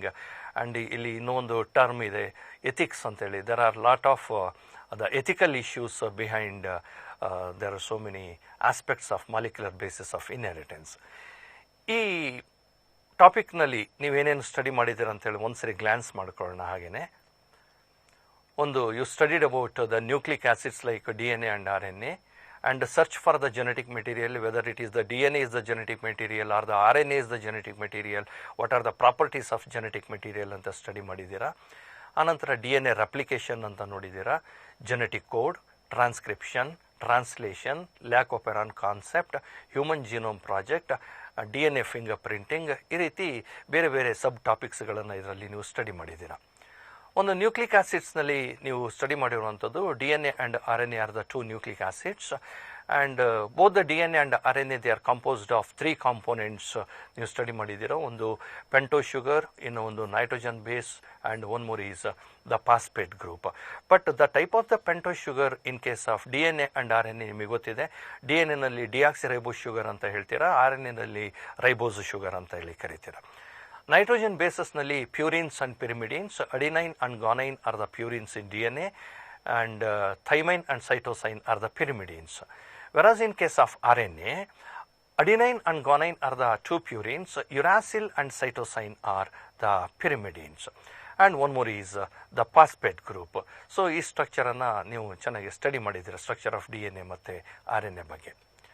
ಆಮೇಲೆ search for the genetic material. ಒಂದು genetic material ಅಂದರೆ ಆ genetic ಮೆಟೀರಿಯಲ್ನಲ್ಲಿ ಪ್ರಾಪರ್ಟೀಸ್ಗಳು ಏನೇನಿರಬೇಕು ಅಂತ ಹೇಳ್ಬಿಟ್ಟು, ಒಂದು it should produce it's replica, ಅಂದರೆ ಅದು ರೆಪ್ಲಿಕೇಶನ್ ಆಗುವಂಥ ಕೆಪಾಸಿಟಿ ಇರಬೇಕು, and chemically and structurally it should be very stable, and it shows A gradual changes which is so called mutation ಆಗುವಂಥ ಕ್ಯಾರೆಕ್ಟರ್ಸ್ ಇರಬೇಕು, and it should express the Mendelian characters, and protein does not fulfil. ನೋಡಿ, ಇದಿಷ್ಟು ಕ್ಯಾರೆಕ್ಟರ್ಸ್ಗಳನ್ನು ನೋಡಿದಾಗ ಪ್ರೋಟೀನ್ನಲ್ಲಿ ಈ ಕ್ಯಾರೆಕ್ಟರ್ಸ್ಗಳು ಇರೋದಿಲ್ಲ, but these characters are present only in DNA and RNA fulfill these character. So when the DNA and RNA are fulfilling this character, and which is the best genetic material ಅನ್ನೋದಾದರೆ, so DNA is said to be a best genetic material. ಹಾಗೆಯೇ ನೀವು ಕಲ್ತ್ಕೊಂಡಿದ್ದೀರಾ which is the first genetic material ಅಂತ ಹೇಳಿ. The first genetic material is the RNA. So these are the properties of the genetic material. ಆನಂತರ ಈ genetic material DNA ಅಂತೇಳಿ ಕಂಡುಹಿಡಿಯಲಿಕ್ಕೋಸ್ಕರ ಸಾಕಷ್ಟು ಸೈಂಟಿಸ್ಟ್ಗಳು ಎಕ್ಸ್ಪೆರಿಮೆಂಟ್ಸ್ಗಳನ್ನು conduct ಮಾಡಿದರು. ಅದರಲ್ಲಿ this is also one of the experiments. ಅದನ್ನು Griffith experiments ಅಥವಾ ಟ್ರಾನ್ಸ್ಫಾರ್ಮಿಂಗ್ ಎಕ್ಸ್ಪೆರಿಮೆಂಟ್ಸ್ ಅಥವಾ principles ಅಂತ ಹೇಳಿ ಕರಿತೀವಿ. ಆ್ಯಂಡ್ ನಿಮಗೆ ಗೊತ್ತಿದೆ, ಇದನ್ನ ಸ್ಟಡಿ ಮಾಡಿದ್ದು by taking the bacteria diplococcus pneumonia ಅಥವಾ ಸ್ಟ್ರೆಪ್ಟೋಕಾಕಸ್ ನ್ಯೂಮೋನಿಯಾ ಅಂತ ಹೇಳ್ತೀವಿ, which causes pneumonia disease. And ಅದರಲ್ಲಿ ಎರಡು R strain and S strain, rough bacteria and smooth bacteria. When the rough bacteria it is avirulent and smooth bacteria it is virulent. When the rough bacteria that is avirulent, it is injected to a mice and that mouse it lives. When the smooth bacteria, nodi illi ಒಂದು diagram, this smooth bacteria when it is injected to a live mouse, so where the mouse dies because the smooth bacteria it is virulent, it causes pneumonia. And another one, when the heat killed smooth bacteria injected to the mice, it lives. So where that bacteria is killed, when it is injected to the mice it lives. When in the last diagram nodi, when the heat killed S strain mixed with R strain then injected to a mouse, what happens? The mouse dies. So then some material, some genetic material from the heat killed S type of bacteria, when it is mixed with the R type of bacteria transformed into S type, where the A virulent bacteria develops into a virulent bacteria when it is injected to the mice, so where it dies. So it explains the transformation principles of Griffith. ಹಾಗೆ biochemical characterization, ಅದನ್ನು ಇನ್ನು biochemical ಎಕ್ಸ್ಪೆರಿಮೆಂಟ್ಸನ್ನು ಮಾಡಿಬಿಟ್ಟು ಅದನ್ನು prove ಮಾಡ್ತಾರೆ, which one is the exactly the genetic material ಅಂತ ಹೇಳ್ಬಿಟ್ಟು by the 3 scientist like Avery, MacLeod and McCarty ಅಂತ ಹೇಳಿ. ಆ ಮೊದಲನೇ ಸ್ಟೇಟ್ಮೆಂಟ್ ನೋಡಿ, when the heat killed S strain is mixed with the enzyme protease and then it is mixed with the live R strain and injected to the mouse and it causes the transformation. So protease in the treat ಮಾಡಿದಾಗ all proteins are killed. This indicates that protein is not the genetic material. Second statement ನೋಡೋಣ, heat killed S strain treated with RNase enzyme mixed with live R strain that also causes the transformation.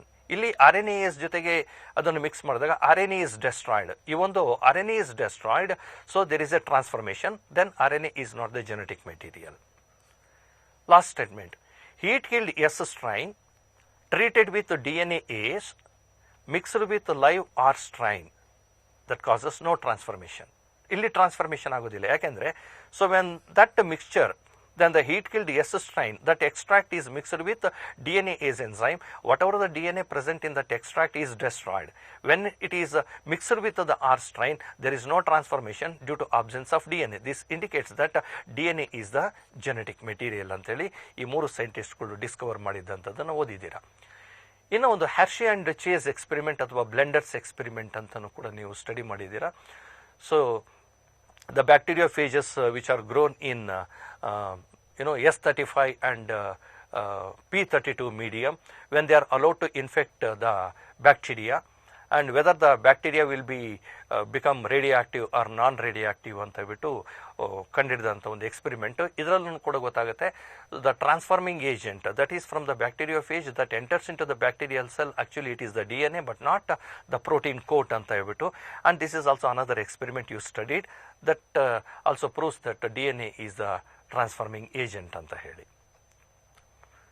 ಇನ್ನು ಒಂದು DNA replication ಅನ್ನು study ಮಾಡಿದ್ದೀರಾ. A parental DNA is going to produce 2 identical copies of daughter DNA molecules ಅಂತ ಹೇಳ್ಬಿಟ್ಟು. And ಇಲ್ಲಿ ನೋಡಿದ್ದೀರಾ ಈ ಒಂದು ಪೇರೆಂಟಲ್ ಸ್ಟ್ಯಾಂಡ್ ಯಾವ ರೀತಿ ಸಪ್ರೇಟ್ ಆಗುತ್ತೆ ಅಂತೇಳಿ. ಸಪ್ರೇಟ್ ಆಗಿಬಿಟ್ಟು 2 ಸ್ಟ್ಯಾಂಡ್ಸ್ಗಳು both the single strand DNA acts as a template.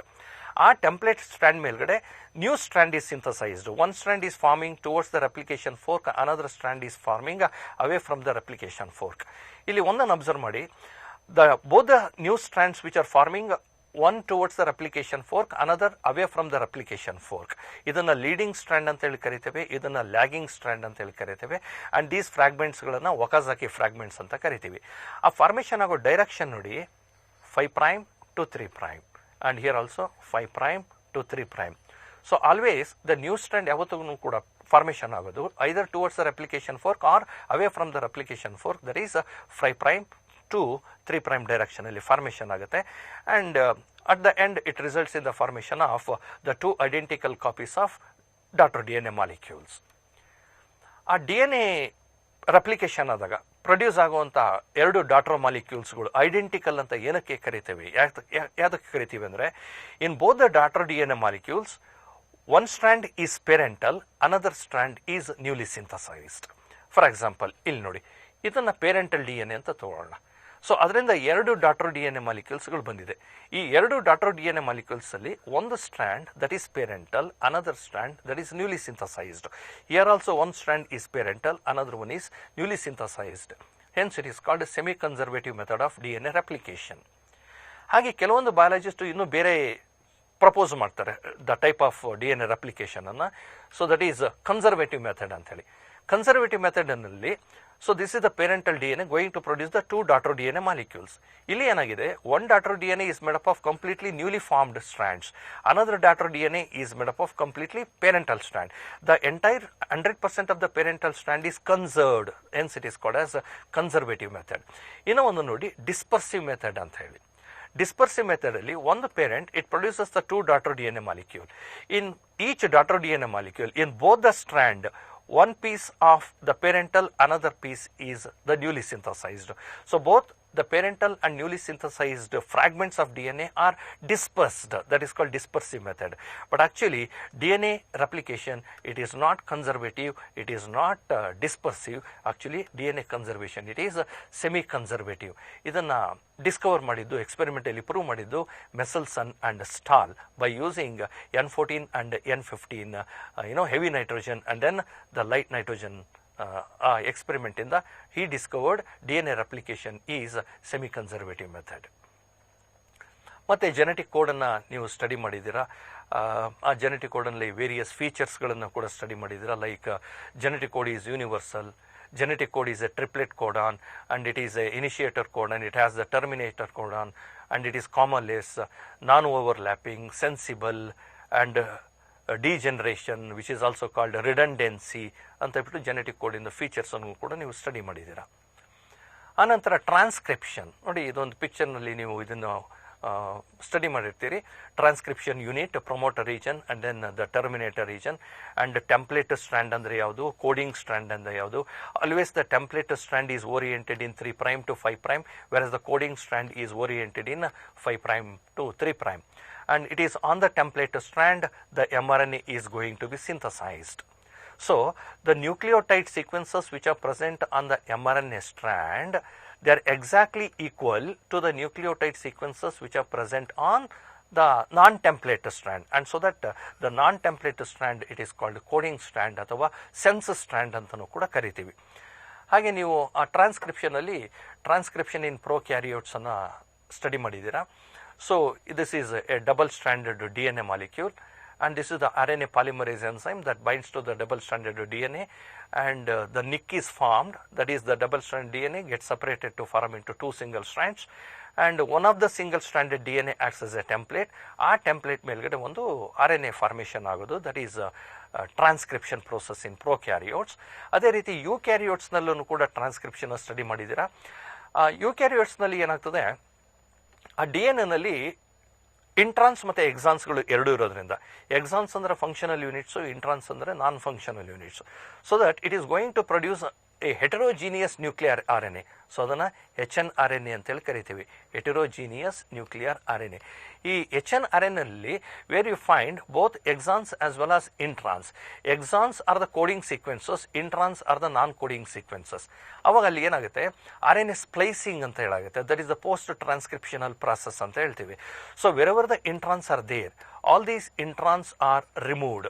When the introns are removed, finally we are going to get when the introns are removed, all exons are joined together. Finally, you are going to get a matured messenger RNA. So this is post transcriptional process ಅಥವಾ RNA splicing ಅಂತ ಹೇಳಿ ನೀವು study ಮಾಡಿದ್ದೀರಾ. Transcription ಆದ ನಂತರ translation, that is the coded message present on mRNA strand is translated or decoded into a polypeptide chain or into a kind of protein. ಅದರಲ್ಲಿ 4 ಇವೆಂಟ್ಸ್ಗಳು ಬರುತ್ತೆ. ಒಂದು ಆಕ್ಟಿವೇಶನ್ ಆಫ್ ಅಮಿನೋ ಆಸಿಡ್ ಅಥವಾ ಚಾರ್ಜಿಂಗ್ ಆಫ್ ಅಮಿನೋ ಆಸಿಡ್ ಅಂತ ಹೇಳ್ತೇವೆ. ಇನ್ನೊಂದು chain initiation, chain elongation and finally chain termination anta heli. And this is how whatever the messages, that is the codons which are present on the mRNA strand, they are decoded by the ribosomes. And as these codons are codes for a specific amino acids, all the codons are decoded into number of amino acids, and these number of amino acids held together by means of peptide bond, and that results in the formation of a polypeptide or a protein. That is the process of translation. ಅನಂತರ ಇನ್ನು ಒಂದು regulation of gene expression, ಅದು ಲ್ಯಾಕೋಪೆರಾನ್ concept, ಅದನ್ನು ಕೂಡ study ಮಾಡಿದ್ದೀರಾ. So that is the utilisation of lactose molecules by the E. coli bacteria. that explains how the genes are switch on and how the genes are switched off. ಯಾವುದೇ ಒಂದು gene expression ಆಗಬೇಕು ಅಂತ ಹೇಳಿದ್ರೆ that gene is controlled by so many other genes, and those genes are regulating one gene. And this is what you studied when the lactose molecules are absent in the nutrient medium, where the DNA of the E. coli is switched off, and so that there is no formation of any enzymes or any proteins. When the lactose molecules are added into the nutrient medium, immediately the DNA of the E. coli is switched on.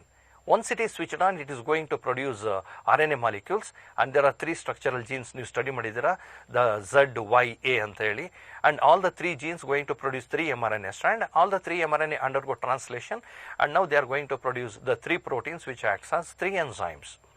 Those 3 enzymes andre ಒಂದು beta galactosidase, and beta galactosidase permease, and one more is transacetylase. All the 3 enzymes are required to break the lactose into glucose and galactose, and then only the DNA is switched off. And this indicates how the genes are regulated. Another new study madidira, that is ಲ್ಯಾಕೋಪೆರಾನ್ concept proposed by Jacob and Monod.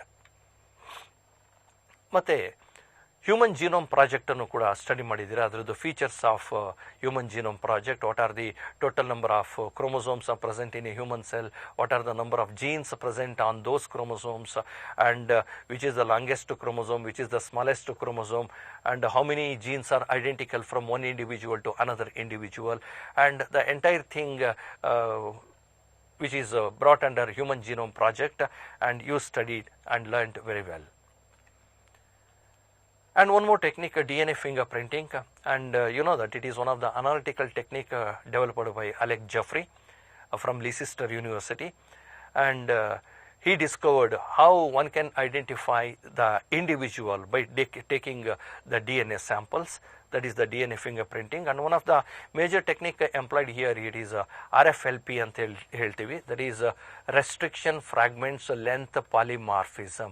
It is the basis for the DNA fingerprinting, and where we have number of repeated units, they are called VNTR, that is variable number of tandem repeats.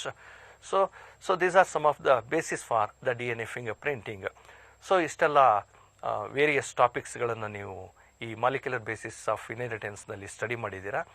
ಈಗ ಕೆಲವೊಂದು ಕ್ವಶನ್ಸ್ಗಳು ಈ ಟಾಪಿಕ್ಸ್ನಲ್ಲಿ ಯಾವ ರೀತಿ ಬರುತ್ತೆ ಅನ್ನೋದನ್ನು ಸ್ವಲ್ಪ discuss ಮಾಡೋಣ. ಮೊದಲನೇ ಪ್ರಶ್ನೆ ನೋಡೋಣ. The energy bond formed between A pentose sugar with A nitrogen base.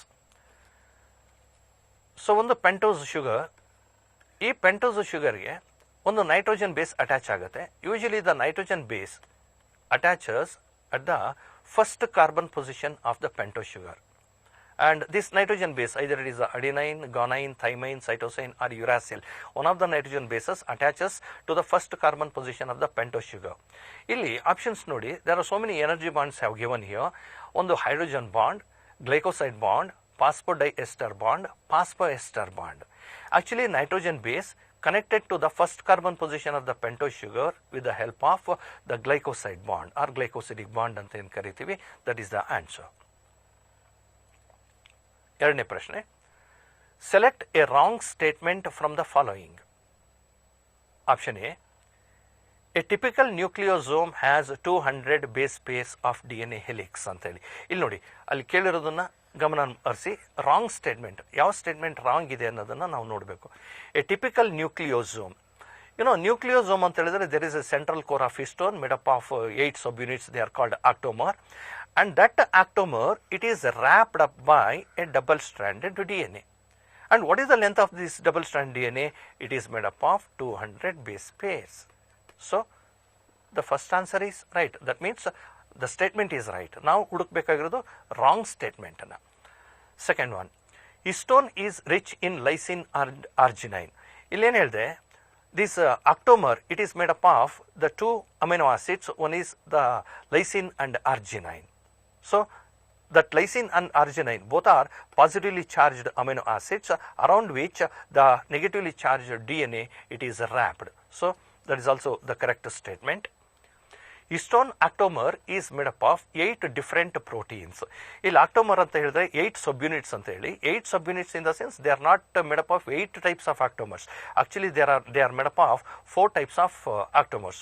So that is H2A, there are 2 molecules, H2B, these are also 2 molecules, one more is H3, 2 molecules, and H4. 2 molecules, total it is 8 subunits, H2A, H2B, H3 and H4. So, only there are 4 types, but il statement ಏನು ಹೇಳ್ತಿದೆ, histone octamer is made up of 8 different proteins. So, it is not made up of 8 different proteins, it is wrong.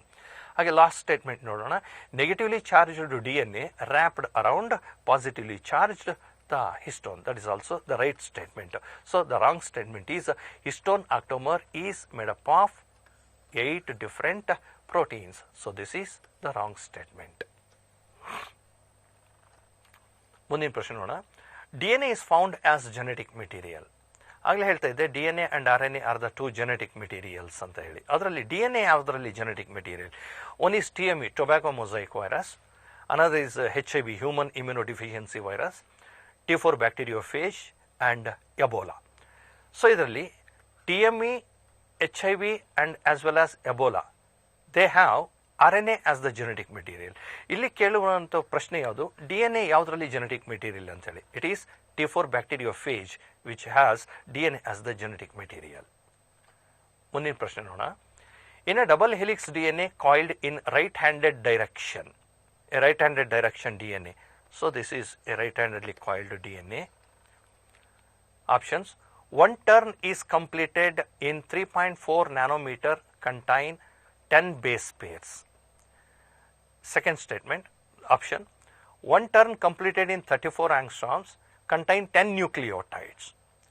Both the strands are oriented in 5' to 3' and both the strands oriented in 3' to 5'. So, both these 2 statements they are wrong, because one strand oriented in 5' to 3', another strand oriented in 3' to 5'. So, last 2 statements they are wrong. ಮೊದಲನೇ 2 statement ನೋಡ, one turn completed in 3.4 nanometer. See, one turn it is completed in 3.4 nanometer or 34 angstroms ಅಂತನೂ ಕರಿತೀವಿ, ಅಥವಾ 3.4 nanometer ಅಂತನೂ ಕೂಡ ಹೇಳ್ತೀವಿ. That contains 10 base pairs.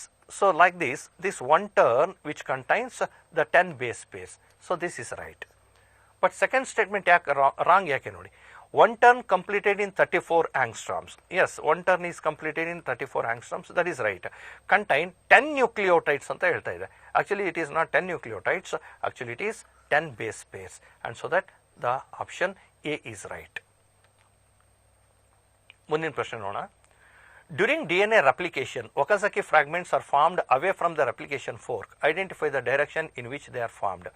ಆಗಲೇ diagram ತೋರಿಸಿದಾಗ ನಿಮಗೆ ಹೇಳ್ತಾ ಇದೆ, the new strand which is formed either towards the replication fork or away from the replication fork. Always the new strand is synthesized only in one direction, that is 5' to 3' direction only. A right-handedly coiled double helix DNA measures about 204 nanometer length that contains 35% of A to T base pairs. What is the total number of hydrogen bonds present in that DNA? ನೋಡಿ, ಇದೊಂದು calculative question. ಇದು ಅಲ್ಲಿ ಒಂದು length of the DNA ಕೊಟ್ಟಿದ್ದಾರೆ. Length of the DNA it is 204 nanometer. So, 204 nanometer, that is the length of the DNA. First you have to calculate what are the number of nucleotides present in the DNA. So, one turn of the DNA is completed in 3.4. nanometer. So totally you will get 60 turns. So in each turn which contain 10 nucleotide base pairs, and so that you will get 600 nucleotide base pairs, out of which 35% ಇದರಲ್ಲಿ ಏನು ಹೇಳ್ತಾ ಇದೆ, 35% A to T base pairs. 35% ಎಷ್ಟಿದೆ, A to T base pairs 35% ಇದೆ. So A to T 35% ಇತ್ತು ಅಂತ ಹೇಳಿದ್ರೆ, then G to C guanine to cytosine, so it is around 65%. ಇದನ್ನು ಕ್ಯಾಲ್ಕುಲೇಟ್ ಮಾಡಿಕೊಂಡ್ರೆ ನಿಮಗೆ what is the total number of nucleotides present 35% A to T ಎಷ್ಟಿದೆ ಅಂತ ಗೊತ್ತಾಗುತ್ತೆ. G to C 65% ಎಷ್ಟು ನ್ಯೂಕ್ಲಿಯೋಟೈಡ್ಸ್ ಇದೆ ಅಂತ ಗೊತ್ತಾಗುತ್ತೆ.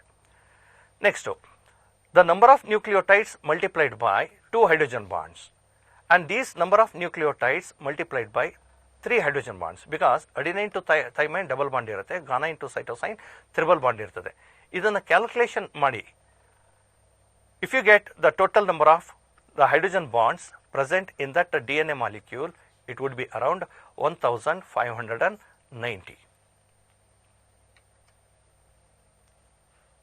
The sequences of nitrogen bases on the sense strand of a DNA molecule are found to be CAT, GTT, TAT, CGC. What would be the sequence of nitrogen bases on the mRNA strand? ನೋಡಿ, ಅಲ್ಲಿ ಕೊಟ್ಟಿರುವಂಥದ್ದು DNA molecule ಮೇಲ್ಗಡೆ ಇರುವಂಥ nucleotide sequence ಕೊಟ್ಟಿದ್ದಾರೆ. ಅದರಲ್ಲೂ ಕೂಡ ಅಲ್ಲಿ ಹೇಳಿರೋದು ನೋಡಿ, ಯಾವುದು, sense strand. What would be the sequence of nitrogen bases on mRNA strand? ಅಲ್ಲಿ ಸೆನ್ಸ್ ಸ್ಟ್ರಾಂಡ್ ಅನ್ನು ಕೊಟ್ಬಿಟ್ಟು mRNA ಸ್ಟ್ರಾಂಡ್ ಅನ್ನು ಕೇಳಿದ್ದಾರೆ. ಆಗಲೇ ಹೇಳ್ತಾ ಇದೆ, the nucleotide sequences which are present on the mRNA strand are similar to the nucleotide sequences which are present on the sense strand. ಆ ಎರಡು ನ್ಯೂಕ್ಲಿಯೋಟೈಡ್ಸ್ಗಳು ಸೀಕ್ವೆನ್ಸ್ ಆಗಿರುತ್ತೆ, ಅಂದರೆ ಸಿಮಿಲರ್ ಇರುತ್ತೆ. ಈ 4 ಆಪ್ಷನ್ಸ್ಗಳನ್ನು ನೋಡ್ತಾ ಬಂದಾಗ ಇಲ್ಲಿ ನೋಡಿ, ಮೊದಲನೇದಿದೆ CAT ಇದೆ, ಇಲ್ಲಿ GUA, GTA, CAU, CUA ಇದೆ. CAT, CAU. So in case of DNA, you do find the thymine, but when it is going to produce the RNA strand, instead of thymine, you will get the uracil. So CAT, CUU. So next one, GTT, then GUU. And next one, it is TAT, then it is UAU. And one more, CGC, then it is CGC. So these nucleotide sequences of mRNA strand, they are similar to the nucleotide sequences which are present on the sense strand. ಇದೇ ಪ್ರಶ್ನೆಯನ್ನ ಆಂಟಿಸೆನ್ಸ್ strand ಅಂತ ಏನಾದರೂ ಕೇಳಿದರೆ ಅವಾಗ ಏನಾಗುತ್ತೆ, nucleotide sequences which are present on the antisense strand are complementary to the nucleotide sequences which are present on the mRNA strand. Template ಸ್ಟ್ರಾಂಡಿಗೆ complementary ಇರುತ್ತೆ mRNA ಮೇಲ್ಗಡೆ, ಬಟ್ ಸೆನ್ಸ್ ಸ್ಟ್ರಾಂಡಿಗೆ mRNA ಮೇಲ್ಗಡೆ ಇರುವಂಥ ನ್ಯೂಕ್ಲಿಯೋಟೈಡ್ ಸೀಕ್ವೆನ್ಸಸ್ಗಳು ಸಿಮಿಲರ್ ಇರ್ತದೆ. ಅದನ್ನು ಸ್ವಲ್ಪ ಗಮನ ಇಟ್ಕೊಳ್ಳಿ. ಮುಂದಿನ ಪ್ರಶ್ನೆ ನೋಡೋಣ. What is the number of amino acids present in a polypeptide chain translated from the mRNA strand having 1002 nucleotides including initiator and terminator codon? So total number of nucleotides 102 present on mRNA strand. ನಮಗೆ ಗೊತ್ತಿದೆ, on mRNA strand each 3 nucleotides present on the mRNA strand, it becomes into a codon. And when 1000 nucleotides divided by 3 nucleotides which forms into a codon, it would be around 334. And each codon codes for 1 amino acid ಆದರೆ 334 codons codes for 334 amino acids. But ಅಲ್ಲಿ ಬ್ರಾಕೆಟ್ನಲ್ಲಿ ಒಂದು condition ಕೊಟ್ಟಿದೆ ನೋಡಿ, it includes initiator and terminator codon. If you consider the first codon as the initiator codon and the last codon as the terminator codon, that is 334 is the terminator codon. And from the first codon, all 333 codons, they codes for 333 amino acids. But that is the last codon, that is 334th codon, it do not codes for any amino acid. And so that ultimately the polypeptide which is going to be produced, that contains the total number of amino acids, that is 333. ಮುಂದಿನ ಪ್ರಶ್ನೆ ನೋಡೋಣ. A bacterium E. coli with completely radioactive DNA was allowed to replicate in non-radioactive medium for 2 generations. What is the percentage of the bacteria contains radioactive DNA. ಇನ್ನೊಂದ್ಸರಿ ನೋಡಿ, A bacterium E. coli with completely radioactive DNA. ಒಂದು ಬ್ಯಾಕ್ಟೀರಿಯಾದಲ್ಲಿ ಒಂದು ರೇಡಿಯೋಆಕ್ಟಿವ್ DNA ಇದೆ, ಅದು this is the radioactive DNA is allowed to replicate in a non-radioactive medium for 2 generations. And you see, it is very simple.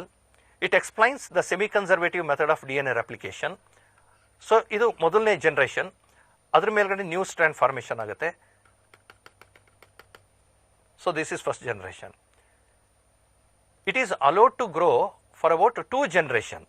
Again, they are going to produce 2 more, the daughter DNA molecules. So, this is the parental. This is also parental, this is parental, this is also parental, on which a new strand is going to be synthesized. This is the new strand. ಕೊನೆಗೆ ಪ್ರಶ್ನೆ ನೋಡಿ ಏನಿದೆ, what is the percentage of the bacteria contains radioactive DNA? ನೋಡಿ, this DNA is radioactive, this DNA is also radioactive, but look at these 2 DNA molecules, these are totally non-radioactive.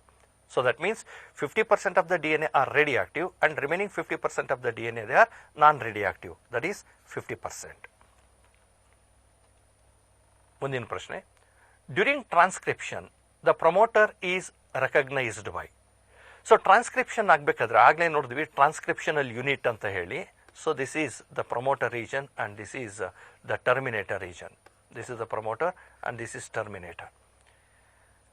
And this promoter region is recognized by RNA polymerase. ಈ RNA polymerase ಅಂದರೆ ಯಾರ ಮೇಲೆ bind ಆಗ್ತದೆ ಅಂದರೆ ಯಾವ strand ಮೇಲ್ಗಡೆ bind ಆಗ್ತಾ ಇದೆ, it binds on the DNA strand, so that it is DNA dependent RNA polymerase. So ನೀವು ಈ ಆಪ್ಷನ್ಸ್ ಅಲ್ಲಿ ನೋಡಿದ್ರೆ ಗೊತ್ತಾಗುತ್ತೆ. So that is DNA dependent RNA polymerase. It helps in transcription process. In a DNA molecule, the amount of thymine is 20%. What is the percentage of guanine? ನೋಡಿ, ಈ ಥರದ್ದು ತುಂಬ simple question ಇದು. ಈ ಥರದ್ದು ಸ್ವಲ್ಪ ನಾಲೆಡ್ಜ್ ಲೆವೆಲ್ ಅಂತ ಹೇಳ್ತೀವಿ. ಇದಕ್ಕಿಂತ ಮೊದಲು ನೋಡಿದ್ದು ನಾವು ಅಪ್ಲಿಕೇಶನ್ ಲೆವೆಲ್ ಅಂತ ಹೇಳ್ತೀವಿ. ಈ ನಾಲೆಡ್ಜ್ ಲೆವೆಲ್ ಕ್ವಶನ್ ನೋಡಿ, ಥೈಮೈನ್ ಅವರೇ ಕೊಟ್ಟಿದ್ದಾರೆ ಕ್ವಶನಲ್ಲಿ, ಥೈಮೈನ್ ಈಸ್ 20% ಅಂತ ಹೇಳಿ. So then what is the percentage of guanine ಅಂತ ಹೇಳ್ಬಿಟ್ಟು, when the thymine is 20%, thymine pairs with adenine is also 20%. 20 + 20 that is 40. ಹಾಗಾದ್ರೆ ಇನ್ನು ಉಳಿದಿದ್ದು ಇನ್ನೆಷ್ಟು ಆಯಿತು, 60. Out of 60 where guanine pairs with cytosine. So then guanine is 30% and cytosine that is also 30%. Together it is 60%. So the percentage of guanine in the DNA molecule it is 30%. What is true about DNA replication? Option A, 1/3 of daughter DNA is parental, 2/3 of daughter DNA is parental, 1/4 of daughter DNA is parental, 2/4 of daughter DNA is parental. So ಈಗ ತಾನೇ ಸಾಕಷ್ಟು ನೋಡಿದ್ದೀವಿ D N A replication ಆಗಬೇಕಾದ್ರೆ semi conservative ಅಂತ ಹೇಳಿ. ಅದರಲ್ಲಿ 1 strand is parental, another strand is newly synthesised ಅಂತ ಹೇಳಿ ಕರಿತೀವಿ. That is 50% is parental, other 50% is newly synthesised. So that means it is 2/4, nothing but 1/2, that is 0.5. That means 50% is parental and remaining 50% that is the newly synthesized. ಮುಂದಿನ ಪ್ರಶ್ನೆ, in lac operon concept repressor is the product of. Repressor ಅನ್ನೋದು ಒಂದು protein, ಅದು ಆ ಪ್ರೋಟೀನನ್ನು produce ಮಾಡುವಂಥ gene ಯಾವುದರಲ್ಲಿ, lac operon ಕಾನ್ಸೆಪ್ಟಲ್ಲಿ ಅಂತೇಳಿ. ಈ ಲ್ಯಾಕ್ ಒಪೆರಾನ್ ಕಾನ್ಸೆಪ್ಟಲ್ಲಿ ಆಗಲೇ ಹೇಳ್ತಾ ಇದ್ದೆ switch on and switch off mechanism ಅಂತ ಹೇಳಿ. When the required proteins are the enzymes, when they are not required, why? Because the lactose molecules are absent. When the lactose molecules are absent, these enzymes are not required, then the repressor protein is produced by one of the genes, that is regulator gene. Regulator gene ಏನು ಮಾಡುತ್ತೆ, ಒಂದು regressor ಅಂತ ಒಂದು protein produce ಮಾಡುತ್ತೆ, and that repressor will binds to the operator gene. Actually promoter gene ಒಳಗಡೆ RNA polymerase enzyme ಇರುತ್ತೆ and it do not transcribes the structural genes, and so that I gene it produces the repressor protein. ಮುಂದಿನ ಪ್ರಶ್ನೆ ನೋಡೋಣ, reverse transcriptase involves. ಆಗಲೇ ಒಂದು transcriptase ನೋಡಿದ್ವಿ, that is DNA dependent RNA polymerase ಅಂತೇಳಿ. ಇಲ್ಲಿ ನೋಡಿ ರಿವರ್ಸ್ ಟ್ರಾನ್ಸ್ಕ್ರಿಪ್ಟೇಸ್, ನಾವು ನೋಡಿದ್ದೇನು, the DNA it is going to produce RNA strand. So this is transcription. ಇಲ್ಲಿ ರಿವರ್ಸ್ ಟ್ರಾನ್ಸ್ಕ್ರಿಪ್ಟೇಸ್ ಅಂದರೆ it involves in the reverse transcription process where RNA is going to produce the DNA strand. ಇಲ್ಲಿ ಎರಡರಲ್ಲೂ ಕೂಡ polymerase enzyme ಬರುತ್ತೆ. ಇಲ್ಲಿ ಯಾವುದು ಬರುತ್ತೆ? DNA dependent RNA polymerase. ಇಲ್ಲಿ ಯಾವುದು ಬರುತ್ತೆ? The RNA dependent DNA polymerase. So RNA dependent DNA polymerase is the enzyme. It helps in reverse transcription. That is RNA dependent DNA polymerase. ಮುಂದಿನ ಪ್ರಶ್ನೆ ನೋಡೋಣ. Why DNA replication is said to be conservative? DNA replication is said to be semi-conservative. Semi-conservative ಅಂತ ಹೇಳಲಿಕ್ಕೆ what is the reason? One DNA synthesize two daughter DNA molecule. Wrong. ಅದಕ್ಕೆ ನಾವು semi conservative ಅಂತ ಹೇಳೋದಿಲ್ಲ. One DNA synthesize one daughter DNA. That is also wrong. Both A and B are right. Both A and B are wrong. So that is both the statements A and B are wrong. ಮುಂದಿನ ಪ್ರಶ್ನೆ ನೋಡೋಣ. The codon UUU and UUC codes for phenylalanine only. This feature of genetic code is called. ನೋಡಿ ಇಲ್ಲಿ ಎರಡು ಕೋಡನ್ ಇದೆ. UUU that codes for phenylalanine, UUC that also codes for phenylalanine. In a triplet coding system, totally there are 64 codons are existed. Out of 64 codons, 3 codons they are nonsense codons and remaining 61 codons. And these 61 codons they code for 20 amino acids. The reason, some of the amino acids are coded by one codon, but some of the amino acids are coded by more than 2 codons. That is called degeneracy ಅಂತ ಹೇಳಿ ಕರಿತೇವೆ. ಇಲ್ಲಿ ನೋಡಿ option commaless, non overlapping, redundancy, non ambiguous ಅಂತೇಳಿ. ನೋಡಿ ಆ degeneracy ಅನ್ನೋ term ಇಲ್ಲೆಲ್ಲೂ ಇಲ್ಲ, but there is another term for degeneracy that is called redundancy. That is there are several codons codes for a single amino acid, or one amino acid is coded by more than 2 codons. That is called degeneracy ಅಥವಾ redundancy ಅಂತ ಹೇಳಿ ಅದನ್ನು ಕರಿತೇವೆ. ಮುಂದಿನ ಪ್ರಶ್ನೆ ನೋಡೋಣ. Choose A falls statement regarding DNA is genetic material than RNA. ನೋಡಿ ಇಲ್ಲಿ ಮತ್ತೆ ಈ ಥರ ಪ್ರಶ್ನೆಗಳು ಬಂದಾಗ ಇದನ್ನು ಈ ಥರ ಮಾರ್ಕ್ ಮಾಡ್ಕೊಳ್ಳಿ. Whether they have asked the true statement or the false statement ಅದನ್ನು ನೋಡ್ಕೊಳ್ಳಿ. ಇಲ್ಲಿ ಫಾಲ್ಸ್ ಸ್ಟೇಟ್ಮೆಂಟ್ ಅನ್ನು ಕೇಳ್ತಾ ಇದ್ದಾರೆ regarding DNA is the better genetic material ಅಲ್ಲಿಗೆ. DNA is more stable than RNA.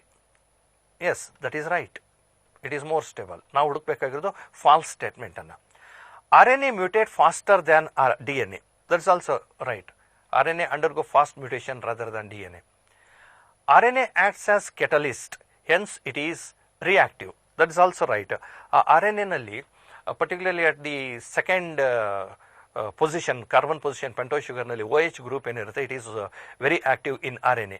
But in DNA ಅಲ್ಲಿ OH ಗ್ರೂಪ್ ಇರೋದಿಲ್ಲ, ಒಂದು ಆಕ್ಸಿಜನ್ ಮಾಲಿಕ್ಯೂಲ್ ಎಲ್ಲ ಅಬ್ಸೆಂಟ್ ಆಗಿರೋದ್ರಿಂದ only hydrogen molecule is present, and so that DNA is chemically very less active. ಹಾಗೆ ನಾಲ್ಕನೇ statement ನೋಡೋಣ. DNA is chemically more reactive, so it is wrong. DNA is not more reactive, actually it is less reactive. ಅಲ್ಲಿ ಕೇಳ್ತಾ ಇರೋದು false ಸ್ಟೇಟ್ಮೆಂಟನ್ನು ಕೇಳ್ತಿರೋದ್ರಿಂದ, so the DNA is chemically more reactive. This is the false statement. Dear students, ಇಷ್ಟು ಹೊತ್ತು ಈ ಎರಡು ಟಾಪಿಕ್ಸ್ನಲ್ಲಿ principles of inheritance and variations ಮತ್ತು ಮಾಲಿಕ್ಯುಲರ್ ಬೇಸಿಸ್ ಆಫ್ ಇನ್ಹೆರಿಟೆನ್ಸ್ನಲ್ಲಿ ಸಾಕಷ್ಟು ವಿಧವಾದ ಪ್ರಶ್ನೆಗಳನ್ನು ನೋಡಿದ್ವಿ. ಆ ಕೆಲವೊಂದು ಪ್ರಶ್ನೆಗಳಿಗೆ ಎಸ್ಪೆಷಲಿ ಪ್ರಿನ್ಸಿಪಲ್ಸ್ ಆಫ್ ಇನ್ಹೆರಿಟೆನ್ಸ್ ಅಥವಾ ಮಾಲಿಕ್ಯುಲರ್ ಬೇಸಿಸ್ ನಿಮ್ಮ ಸ್ವಲ್ಪ ವರ್ಕ್ ಮಾಡಬೇಕಾಗತ್ತೆ. ವರ್ಕ್ ಇನ್ ದ ಸೆನ್ಸ್, ನಿಮ್ಮ ಕ್ವಶನನ್ನು ಓದಿದಾಗ ಕೆಲವೊಂದಕ್ಕೆ ಕ್ಯಾಲ್ಕುಲೇಷನ್ಗಳು ಬೇಕಾಗುತ್ತೆ. ಯಾಕೆಂದರೆ ಅಪ್ಲಿಕೇಶನ್ ಲೆವೆಲ್ ಇರುತ್ತೆ, ಕೆಲವೊಂದು ಅಂಡರ್ಸ್ಟ್ಯಾಂಡಿಂಗ್ ಲೆವೆಲ್ ಇರುತ್ತೆ, ಕೆಲವೊಂದು ತುಂಬ ನಾಲೆಜ್ ಲೆವೆಲ್ ಇರ್ತದೆ. ಅಪ್ಲಿಕೇಶನ್ ಅಥವಾ ಅಂಡರ್ಸ್ಟ್ಯಾಂಡಿಂಗ್ ಲೆವೆಲ್ ಇದ್ದಾಗ ಸ್ವಲ್ಪ ಪ್ರಶ್ನೆಯನ್ನು ನೋಡ್ಕೊಂಡ್ಬಿಟ್ಟು ಸ್ವಲ್ಪ ವರ್ಕೌಟ್ ಮಾಡಿದರೆ ನೀವು ಒಂದು ಕರೆಕ್ಟ್ ಆನ್ಸರ್ನ ಬರಲಿಕ್ಕೆ ಚಾನ್ಸಸ್ ಇದೆ. ಇದೇ ರೀತಿಯಾದ ಪ್ರಶ್ನೆಗಳನ್ನು ನೀವು ಪ್ರಾಕ್ಟೀಸ್ ಮಾಡಿ. ನಿಮಗೆ ಒಳ್ಳೆಯದಾಗಲಿ ಅಂತ ಹೇಳ್ಬಿಟ್ಟು ಹಾರೈಸ್ತಾ ಇದ್ದೀನಿ. All the best. Thank you very much.